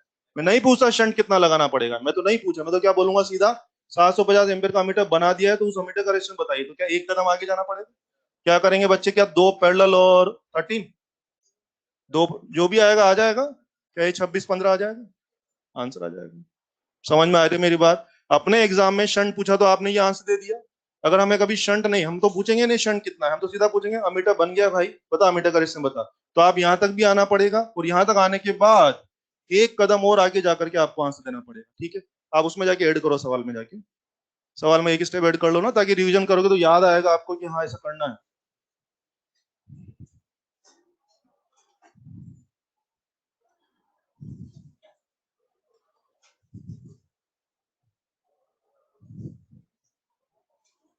ठीक है, ओके, समझ में आया तो और सुने, अब समझ में आया तो और सुने। यस, ये अभी भी मैंने सवाल करा ना आपको, ये वाला, एक अमीटर में ऐसा होना चाहिए वैसा होना चाहिए, बोले कितना शंट लगाएं, कितना बोला आपने, G/499, नहीं पूछते कितना शंट लगाएंगे। एक अमीटर में ऐसा होना चाहिए, अमीटर का रेजिस्टेंस बताइए, कम ऑन, अमीटर का रेजिस्टेंस बताइए, शंट का रेजिस्टेंस आ चुका है, अमीटर का रेजिस्टेंस बताइए, दैट विल बी क्या, G parallel G/499, come on gate the answer, come on gate the answer, G/500 answer आएगा, चलो पेन चलाओ फटाफट, जल्दी पेन चला के देखो कितना आंसर आ रहा है, मैं गलत लिखने वाला हूँ, जल्दी बोलो कितना आ रहा है, जल्दी जल्दी, हाँ कमान, G/500 आएगा, एग्जैक्ट आ रहा है ना, G/500, बराबर बराबर आ रहा है बेटे, आ रहा है आपका, चेक कर ले, G/500 आंसर आ रहा है, G/500। ये क्वेश्चन अपने 3-4 साल अपने नीट में आया हुआ है, और पता है उसमें चालाकी यही थी, उसमें कुछ ऐसी कहानी सुनाई, वो पता ये नहीं बोला कितना शंट लगाए, बोला कि गैलोमीटर में इतना करंट जाना चाहिए, 0.2% कुछ जाना चाहिए, और क्या बोला कि उस अमीटर का रेजिस्टेंस बताइए। वो पता है एग्जाम में एक ऑप्शन G/499 भी था, और एक ऑप्शन G/500 भी था, और आपकी सुविधा के लिए पहला ऑप्शन यही था, G/499, ताकि नालायकों को दिक्कत नहीं होनी चाहिए कोई। आंसर क्या मारना है बे, 499 वाला या 500 वाला। यस, अपने एग्जाम में बेटे शंट का आंसर नहीं पूछा था, क्या पूछा था कि भाई अमीटर का रेजिस्टेंस बता, तो अमीटर का रेजिस्टेंस ये नहीं है भाई साहब, अमीटर का रेजिस्टेंस कौन सा है, G/500। और एग्जाम में दोनों ऑप्शन थे ना, क्योंकि जैसे मैं क्वेश्चन बना, मुझे पता है बच्चे कहाँ कहाँ फंसने वाले, इसमें अलर्ट रहेंगे, क्लियर है सबको, ये भी हो जाएगा।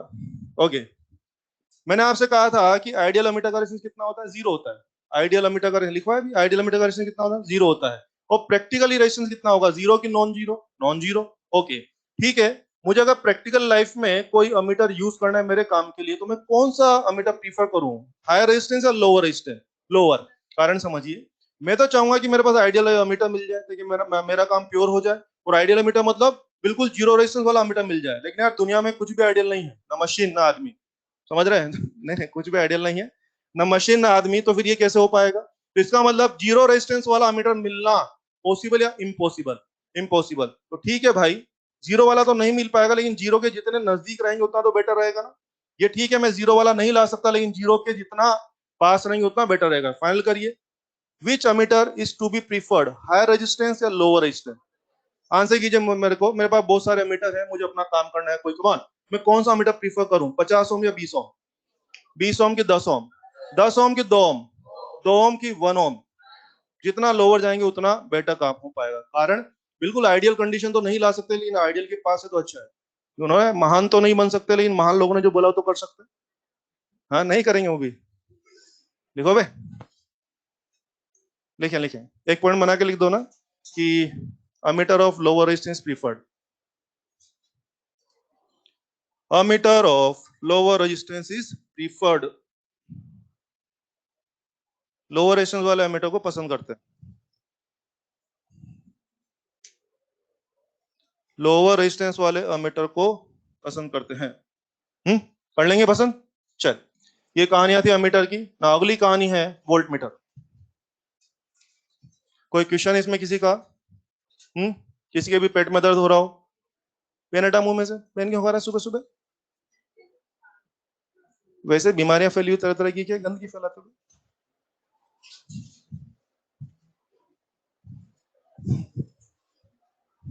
चलिए अगला डिवाइस, वोल्ट मीटर।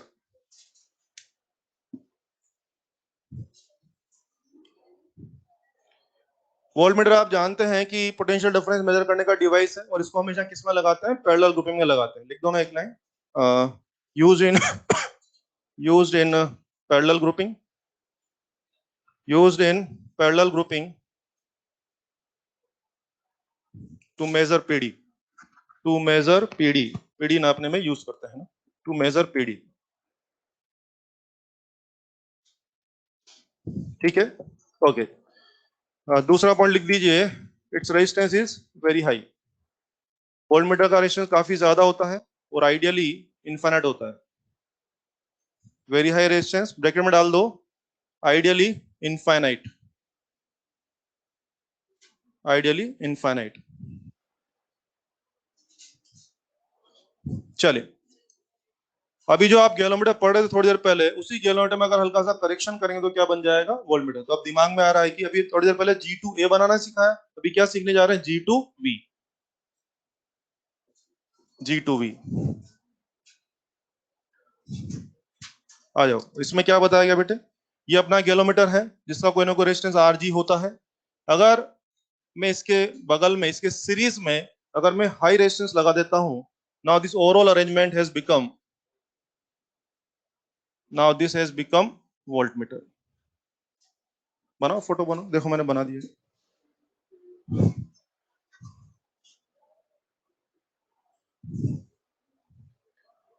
गैलोमीटर के सीरीज में हाई रेजिस्टेंस कनेक्ट करने से ये जो ओवरऑल अरेंजमेंट है क्या बन गया है?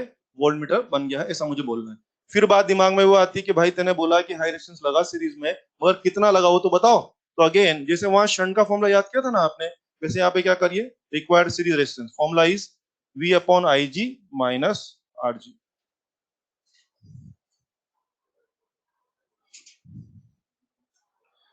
इसमें वापस से आप IG और RG को समझ रहे हैं, IG RG तो आप पहचानते हैं ना। V क्या हो जाएगा बेटे? वही required range of volt meter. मैंने बोला कि 10 वोल्ट वाला वोल्ट मीटर बनवा दो तो यहाँ 10 आ जाएगा। मैंने बोला कि 250 वोल्ट वाला वोल्ट मीटर बना दो तो यहाँ 250, what ever range I am demanding for वो यहाँ पे आ जाएगा। तो V लिख दो ना, required range of volt meter, required range of volt meter.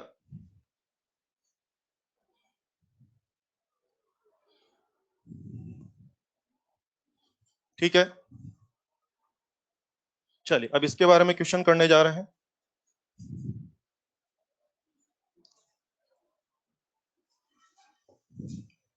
Net का क्वेश्चन लिखें कि RG 100 ओम है, IG 30 मिली है। RG है बेटे 100 ओम, IG है 30 मिली एम्पियर। और आगे लिखें कि फाइंड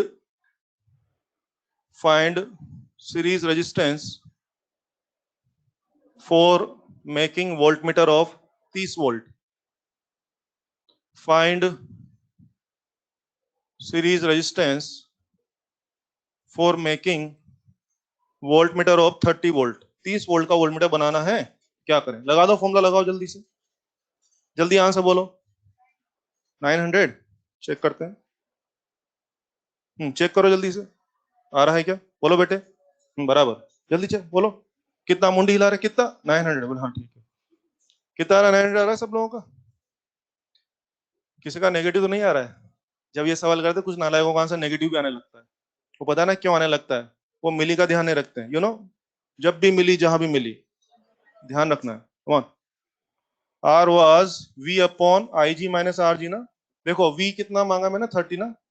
IG, कई बार बच्चे गलती से क्या है ना, IG के लिए 30 लिख देते हैं। Make sure that is not 30, that is 30 milli ampere. Milli micro सबका ध्यान आप ही को रखना है ना। दैट इज 30 और ये मिली, तो ये मिल गई। Minus RG was 100। तो आप देख रहे हैं फर्स्ट क्लास 900 में आंसर आ जाए। कई बार बच्चे गलती से यहाँ पे क्या 30 लिख के गलत आंसर बोल देते हैं, आपको ध्यान रखना है। हो जाएगा आंसर। चलिए, अब मैं इस सवाल की थीम पे आता हूँ। सवाल का आंसर तो आ गया अपना, एकदम आसान है ना, फॉर्मूला बेस्ड मामला है। अब मेन बात बोलिए, मैंने क्या पढ़ा अभी आपको कि गैलोमीटर से क्या बन जाएगा? वोल्टमीटर बन जाएगा। अरे G2 भी बना नहीं रहे हैं, कुछ नहीं बना रहे हैं, बेवकूफ बना रहे हैं। यस, क्या आपको याद है गैलोमीटर पहले से वोल्टमीटर था? ये बात हो रही कि बस वो VG रेंज का वोल्टमीटर था। तो what exactly we are doing, conversion या अपग्रेडेशन?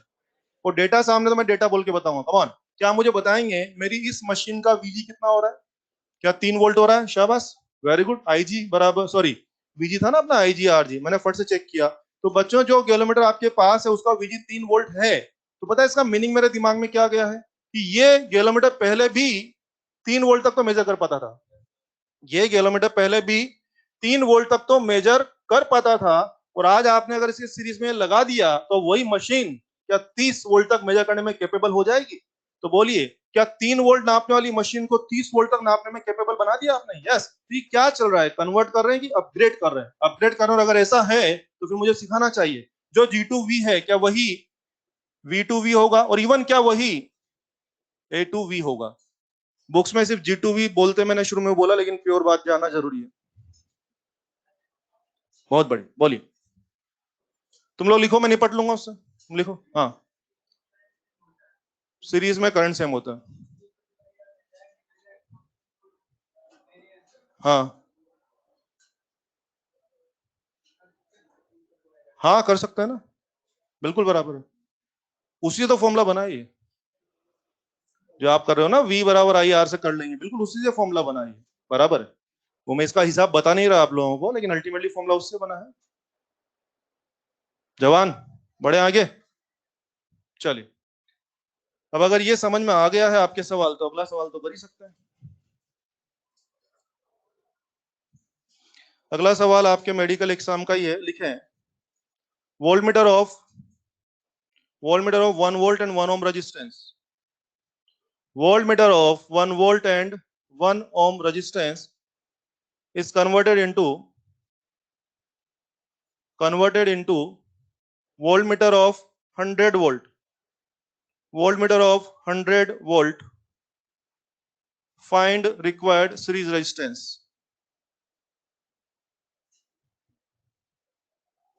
पहली बात तो मुझे बताइए, सवाल किसके बारे में, G2V या V2V? V2V, ये समझ में आता है आपको? यस। और क्या V2V करना सिखाया मैंने आपको? यस। चलो चलो काम कर लो, शुरुआती जो मशीन है उसकी सब चीजें पकड़ लो जरा। RG कितना था? 1 ओम ना? बोलिए, क्या IG तैयार हो जाएगा? VG upon RG, that is 1 ampere. चलो आंसर लेके आओ जरा। 90 श्योर? अब 99। शुरुआती वोल्टमीटर जो मैंने आपको दिया है उसको वोल्टमीटर मानना बंद करें, उसको गैलोमीटर समझते हुए उसके जो भी पैरामीटर थे शुरुआती डिवाइस के, उसको क्या मान लीजिए अपना IG VG RG की व्यवस्था हो गई। उसके बाद चले जाइए फॉर्मूला पे। यस, देखो बच्चे क्या कर रहे हैं आप लोग, V upon IG minus RG कर रहे हैं ना। V की डिमांड कितनी, देखो क्या बोला, कितना बोला मैंने? 100। तो IG बेटे में बना चुका कितना? 1, और RG था 1। क्या आप देख रहे हैं 99 ओम आंसर हो जाएगा? यस। तो आप देख रहे हैं ये जो वोल्ट मीटर आपके पास है 1 वोल्ट रेंज वाला, अगर आप उसके सीरीज में 99 ओम लगा देंगे, तो जो मशीन पहले 1 वोल्ट तक नापती थी, क्या वो मशीन अब 100 वोल्ट तक नापने के लायक हो जाएगी? यस।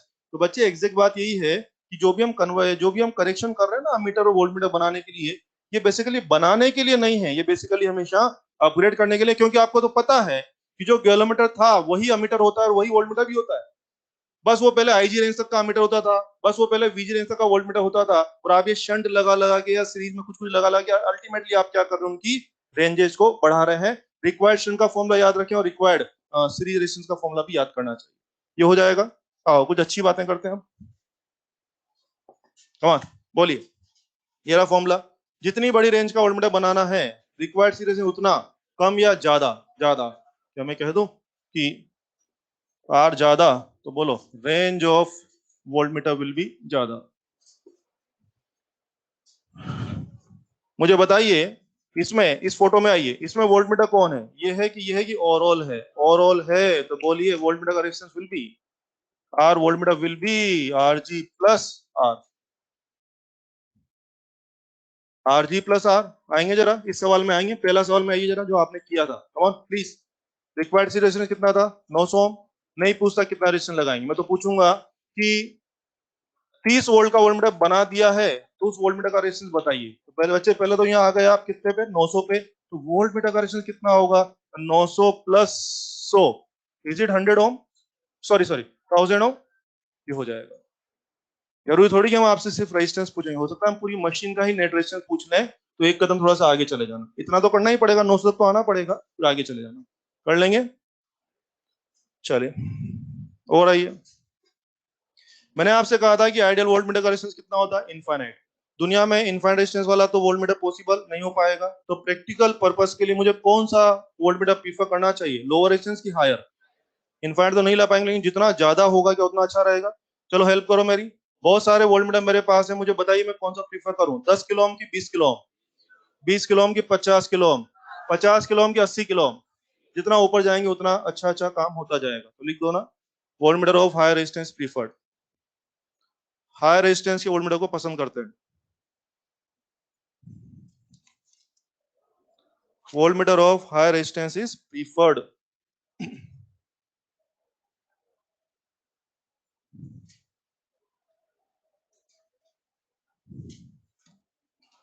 चलिए, वोल्टमीटर बनाने का एक अच्छा क्वेश्चन जो इंजीनियरिंग में है वो करते हैं, उससे हमारी जो CS VS की जो नॉलेज थी वो भी काम में आ जाएगी। ठीक है, वोल्टमीटर मैंने पढ़ा दिया पूरा, लेकिन एक अच्छा क्वेश्चन है जो कि इंजीनियरिंग में आया हुआ है, उसको ले रहे हैं। जेई में आया हुआ क्वेश्चन है,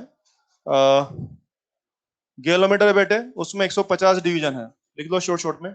एक गैलोमीटर में 150 डिवीजन है। ठीक है, CS और VS 10 और 2 ये उसमें दिया हुआ है। साथ में बोला उसका CS है 10 डिवीजन पर मिली एम्पियर, उसका VS है 2 डिवीजन पर मिली वोल्ट। ये सब सवाल में दिया हुआ है, मैं शॉर्ट में लिखा रहा हूं। Find required series resistance so that each division reads 1 volt, each division reads 1 volt। Her division क्या पड़ता है? 1 वोल्ट पड़ता है।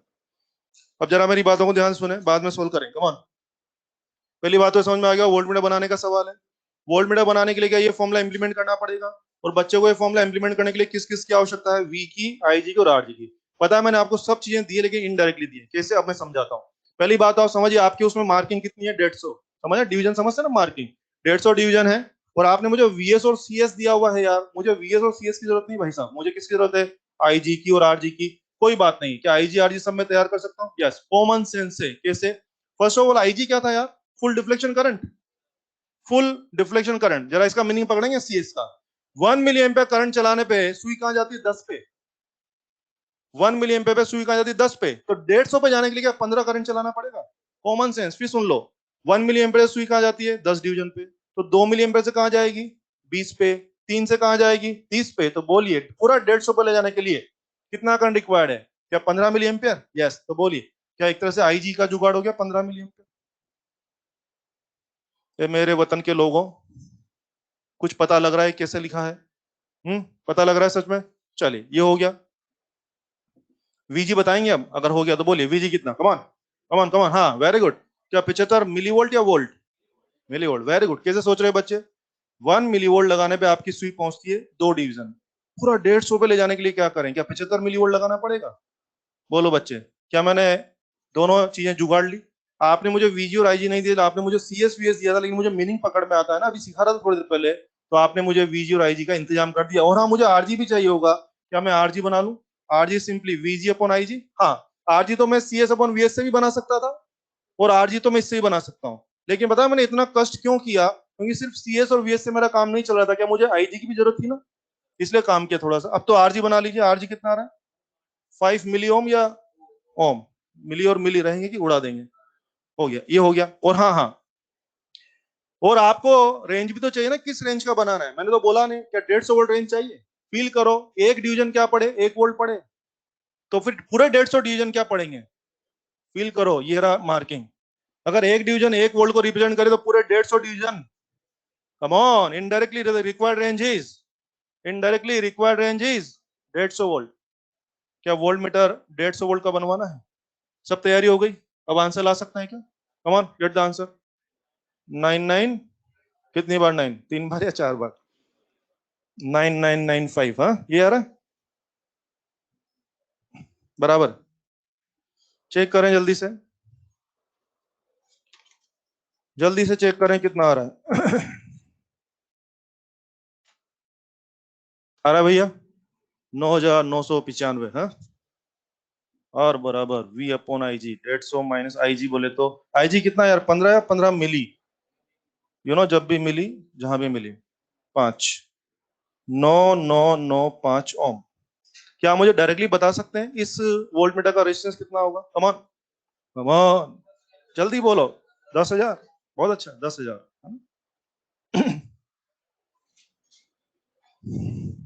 तो इस प्रकार से हमने वोल्ट मीटर भी पढ़ लिया है। तो सारे डिवाइस हो गए हैं।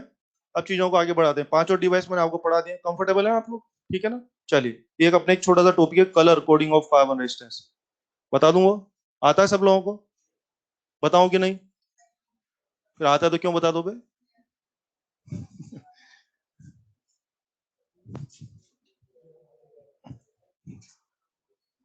इसका अभी जो कलर कोडिंग का जो सवाल था ना, अभी 2020 में भी था और 2018 में भी था। चलो कर लेते हैं फटाफट से इसका भी हिसाब किताब।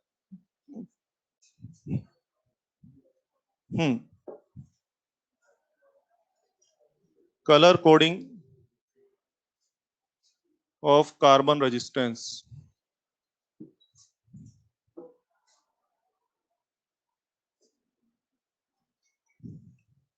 Colour coding of carbon resistance.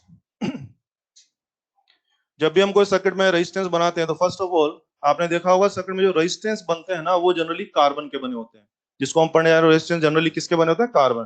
Carbon के रेजिस्टेंस है। बाजार में जो कार्बन के रेजिस्टेंस मिलते हैं, सर्किट वगैरह बनाए हो कभी 12th वगैरह में? कोई बात तो बाजार में जो रेजिस्टेंस मिलते हैं बच्चे, वो बच्चे रेजिस्टेंस कैसे होते हैं? सिलेंड्रिकल से होते हैं ना, लगभग इस तरह सिलेंड्रिकल शेप के रेजिस्टेंस होते हैं। वो इतने बड़े नहीं होते, एकदम एकदम इतने छोटे से बटन जैसा, एकदम छोटा सा होता है, ठीक है। और उस पर क्या फोटो बनाता हूँ। बाजार में जो रेजिस्टेंस मिलते हैं ना, वो इस तरह के सिलेंड्रिकल शेप के होते हैं और दोनों तरफ कनेक्शन बनाने के लिए एक तार निकला रहेगा। ये इस तरह का शेप का होता है और इतना बड़ा नहीं होता, एकदम बिल्कुल नाखून जितना, एकदम छोटा सा रेजिस्टेंस होता है। और मजे की बात, ये रेजिस्टेंस कार्बन के बने होते हैं। अब काम की बात यह है कि इस पर्टिकुलर रेजिस्टेंस पे इसकी वैल्यू लिखी नहीं होती है। ऐसा थोड़ी लिखा होता है कि 10 ओम का रेजिस्टेंस है कि 50 ओम का, वैल्यू लिखी नहीं होती है। बल्कि इस रेजिस्टेंस पे 3 या 4 अलग अलग रंगों की, अलग अलग कलर्स की रिंग्स बनी होती है। तो बच्चे वो जो कलर हैं, जो रंग हैं, उन कलर्स को देख करके हमें खुद को इसकी वैल्यू समझनी पड़ती है। तो कलर को देख करके वैल्यू समझना, कलर को देख करके वैल्यू समझना, दैट कार्यक्रम is called colour coding of carbon resistance. Clear? Okay. ध्यान दें, उसका एक स्टैंडर्ड मेथड बना रखा है साइंटिस्ट लोगों ने, जो कि हमें रटना ही पड़ेगा। इसमें क्या होगा? 3 रिंग तो जरूर होंगी, 1 रिंग, 2 रिंग और 3 रिंग। ध्यान दें, 3 रिंग जरूर होंगी, चौथा रिंग हो भी सकता है और नहीं भी हो सकता। अगर चौथा रिंग नहीं होगा तो नहीं होगा, और अगर होगा तो साथ में होगा कि थोड़ा दूर में होगा? थोड़ा दूर में होगा। मेक श्योर 3 रिंग तो थोड़ा साथ ही में होती है, चौथा रिंग या तो होगा ही नहीं, और अगर होगा भी ना तो थोड़ा सा दूर में होगा, ठीक है। ओके, ध्यान दीजिए, शुरू की जो 3 रिंग है ये कलर को बताती, सॉरी वैल्यू को बताती है, और जो चौथा रिंग है वो टॉलरेंस को बताता है। साइंटिस्ट लोगों ने क्या कर दिया, जो शुरू की जो 3 रिंग है उनमें 10 स्टैंडर्ड कलर को एक एक पर्टिकुलर नंबर असाइन कर दिया। वो लिस्ट हमें याद ही करनी पड़ेगी। तो 10 जो कलर्स हैं वो क्या क्या हैं, याद ही है ना सबको? तो छोड़ दूं, पढ़ाऊं क्या? हाँ, जो 10 कलर है, शुरू के जो 3 रंग है बच्चे, वो इन्हीं 10 में से कोई ना कोई होंगे। इसके अलावा कोई 11 या 12 कलर होगा ही नहीं। स्टैंडर्ड मेथड बना दिया, 10 कलर है, सबको एक एक कोड असाइन कर दिया 0 से 9 तक। 0 1 2 3 4 5 6 7 8 और 9, ठीक है। और जो 3 कलर तो शुरू के रहेंगे, फर्स्ट थ्री कलर्स ये रहेंगे। और जो फोर्थ कलर है, फोर्थ कलर, वो या तो होगा नहीं, या होगा तो क्या क्या होगा? या तो गोल्डन होगा, या सिल्वर होगा, या होगा ही नहीं, नो कलर। गोल्डन है तो टॉलरेंस को बताएगा ±5%, ±10%, एंड दैट इज ±20%।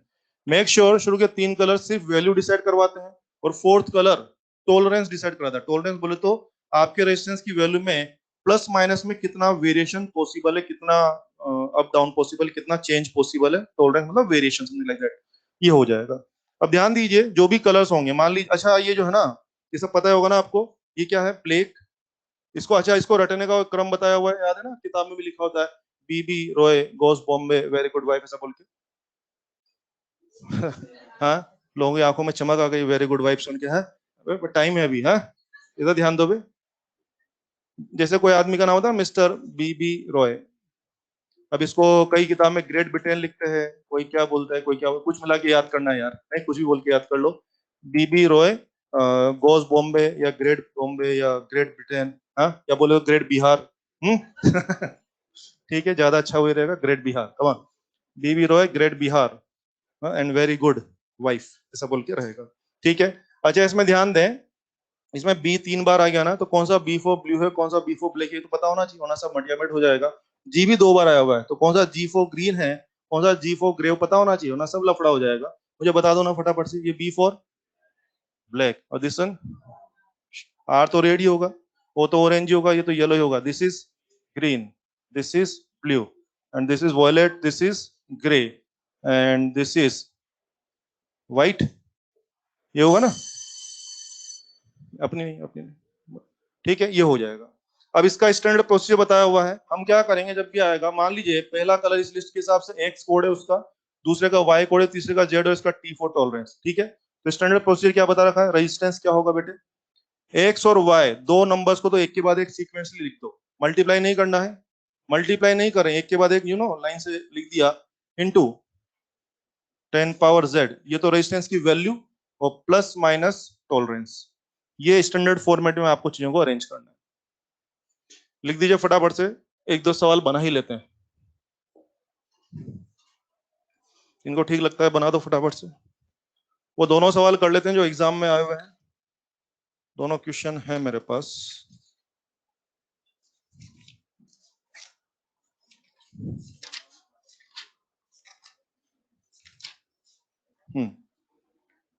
हाँ जी, बोलूं, बोलूं भाइयों। नीट 18 का जो क्वेश्चन था उसमें थे 4 colour, yellow, violet, orange, silver. आ जाओ फटाफट से। नीट 18 का क्वेश्चन था बेटे, उसमें 4 कलर थे, येलो, वोयलेट, ग्रीन, सिल्वर, एक second, orange, yellow, violet, orange, silver, orange और सिल्वर। चलो फटाफट से लिस्ट देके कोड बताओ। यस, येलो का कोड कितना है, 4, और वायलेट का कोड बोलिए 7, ऑरेंज का कोड बोलिए 3, और सिल्वर के बारे में क्या रहेगा, +-10%। हो गया। बस अब अरेंजमेंट क्या करूं मैं, रेजिस्टेंस, यस, शुरू के 2 नंबर तो एच डी जमा दिया, इंटू 3 या 10 power 3, into 10 power 3 ohm, +-10%। Is it 47 kilo ohm, +-10%? Answer हो गया। 18 का क्वेश्चन था। अब इसमें भी एक हल्की सी उसने चालाकी कर रखी थी, वो आप भी समझ लीजिए। क्या मैं कह दूं 47 kilo Om +-4.7 kilo ohm? Come on, 47 kilo ओम का 10% कितना होता है भाई, 4.7। तो 10% लिखने की बजाय अगले ने ऑप्शन में क्या लिख दिया था, +-4 वो तो कॉमन सेंस की बात है। क्या बात है, कर सकते हैं। ये था 18 का क्वेश्चन। 2020 का क्वेश्चन भी बना लो। बोलूं कलर, बोलूं, येलो, वोयलेट, ब्राउन, गोल्ड। 2020 का क्वेश्चन था बेटे, yellow, violet, brown and gold. ले आओ फाइनल जो भी करना है, come on come on come on, get the answer. Yellow, violet, brown and gold, come on, कितना आंसर है? 470 ओम या किलो ओम? ओम, और टॉलरेंस 5%। सिंपल, ही अपने एग्जाम में देखो 470 ओम आ रहा होगा, बाकी बच्चों का वही आया है, और टॉलरेंस तो 5% हो ही रही है।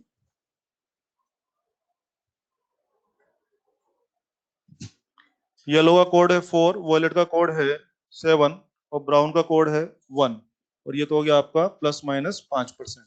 तो बच्चे क्या अरेंज कर रहे हैं, 47 इंटू 10 पावर 1 एंड +-5%। अपना आंसर है 470 ओम +-5%। कर लेंगे, कंफर्टेबल। ये था colour coding of carbon resistance. करना कुछ नहीं है, बेसिकली आपको ये सीक्वेंस याद करना पड़ेगा, रटना पड़ेगा, सीधे सीधे रटना पड़ेगा, और इसको आप आसानी से रट सकें, इसके लिए वो सीक्वेंस रटने के लिए वो एक कहानी आपको सुनाई जाती है, बीबी रॉय, ग्रेट ब्रिटेन, जो भी है, उस कहानी की मदद से जो जो भी याद करना है, या अपने हिसाब से बना लो कुछ भी ना, सीक्वेंस कुल मिला के सीक्वेंस की कोडिंग आपको सही याद होनी चाहिए। इसके अलावा ये फॉर्मेट आप याद रख लीजिए, और ये फॉर्मेट में आप चीजों को अरेंज करिए और आंसर आ जाएगा। This was colour coding of carbon resistance. So this all about current electricity. खत्म हो गया, ये पता लगा? अजीब से देख रहे हैं, द एंड, रुको ना, द एंड लिख देता हूं अभी, ठीक है? अब पता लगा? बोले, बोलो भाई। स्पेशल केस ऑफ सेल मेमेट्री बनाओ, चलो सुना है बैठो। एक स्पेशल केस बताता हूं आपको, 5 मिनट और लूंगा, घूर घूर के मत देखो मेरे को, जा रहा हूं, 5 मिनट और लूंगा, ठीक है?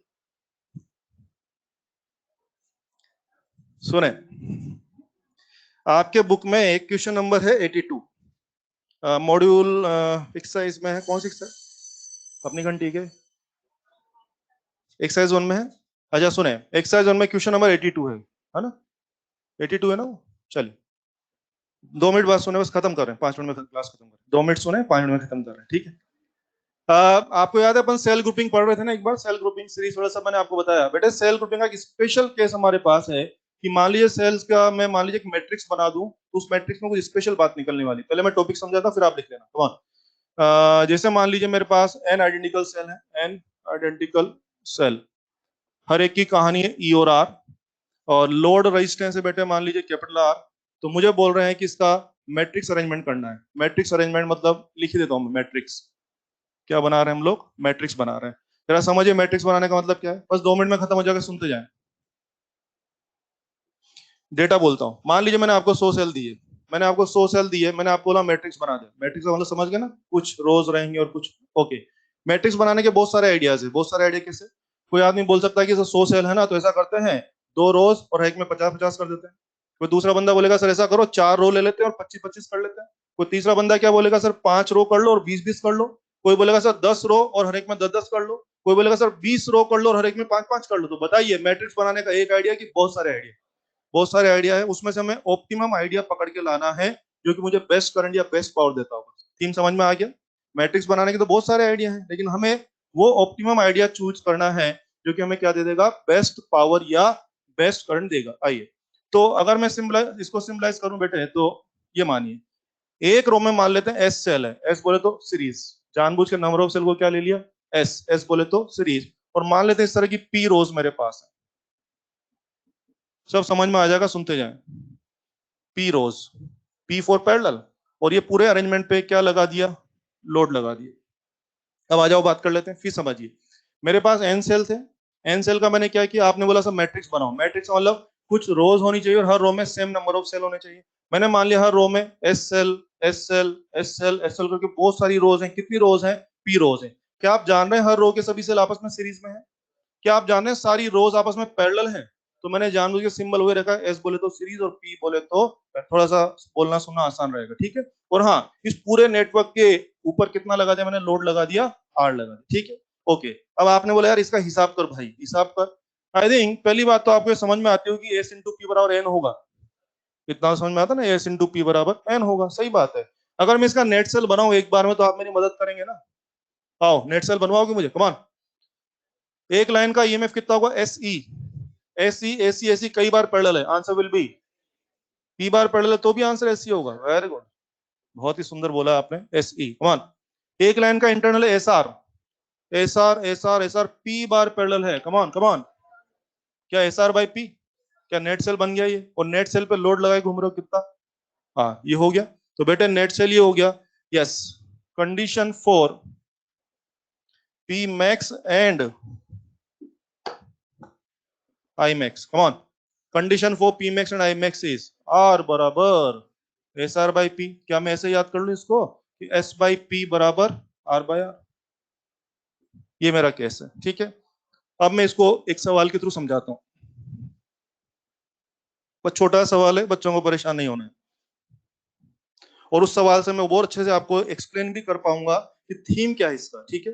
टॉपिक इतना ही मेरे पास, मैट्रिक्स बनाना था। तो मुद्दा यह है कि एक कितनी रो लगाएं और हर रो में कितने सेल है, यानी एस और पी जानना मेन मुद्दा है। और एस और पी में जानना मेन मुद्दा है। तो एस और पी दो अननोन चीजें, तो क्या उसके लिए दो इक्वेशन होनी चाहिए?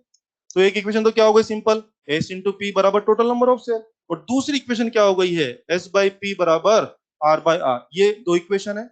जब भी ऐसा कोई केस आएगा तो इन दो इक्वेशन की मदद से हम लोग एस और पी की दो इक्वेशन बना लेंगे और आंसर ले आएंगे। जैसे कि अब सुने, एक्सरसाइज 1 में क्वेश्चन नंबर है 82, आराम से सुने, सब समझ में आ जाएगा अब आपको। कौन, उसमें बोला है कि 48 सेल है और हर सेल 2 वोल्ट और 4 ओम का है, और लोड है शायद 12 ओम। 12 ओम है ना लोड, सुनील? 12 है चलो, वो कह रहा है कि मैट्रिक्स बना दो, वही इंतजाम बता दो, वही कितनी रो लगाएं क्या लगाएं कि अपने को क्या मिल जाए, बेस्ट करंट मिल जाए, ऐसा कुछ कह रहा है कि फोर आई मैक्स मैट्रिक्स क्या होगा।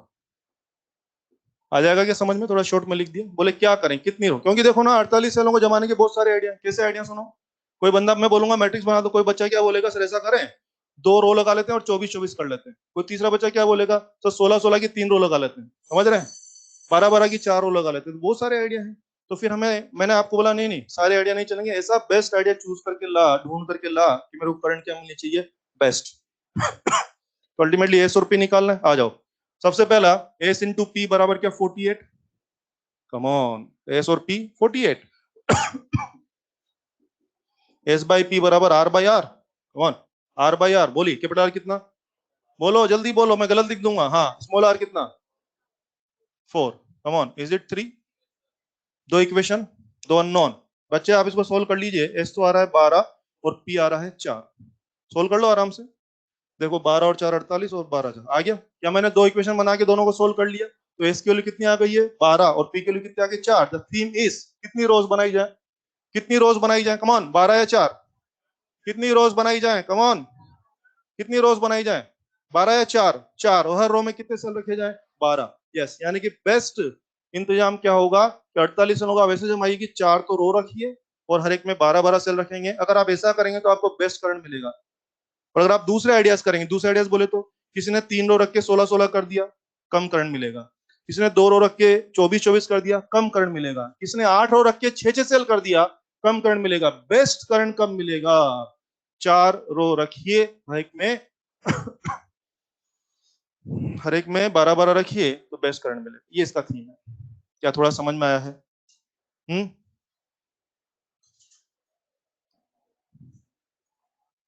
तो ये था करंट लेक्चर के बारे में। कल की क्लास में शुरू करेंगे कैपेसिटर। नाम सुना है? Thank you. ये समझ में आ गया भाई? कुछ कहना है इसमें? हाँ? कुछ भी कहने की स्थिति में नहीं है? चलिए, बहुत बढ़िया, बहुत ही बढ़िया।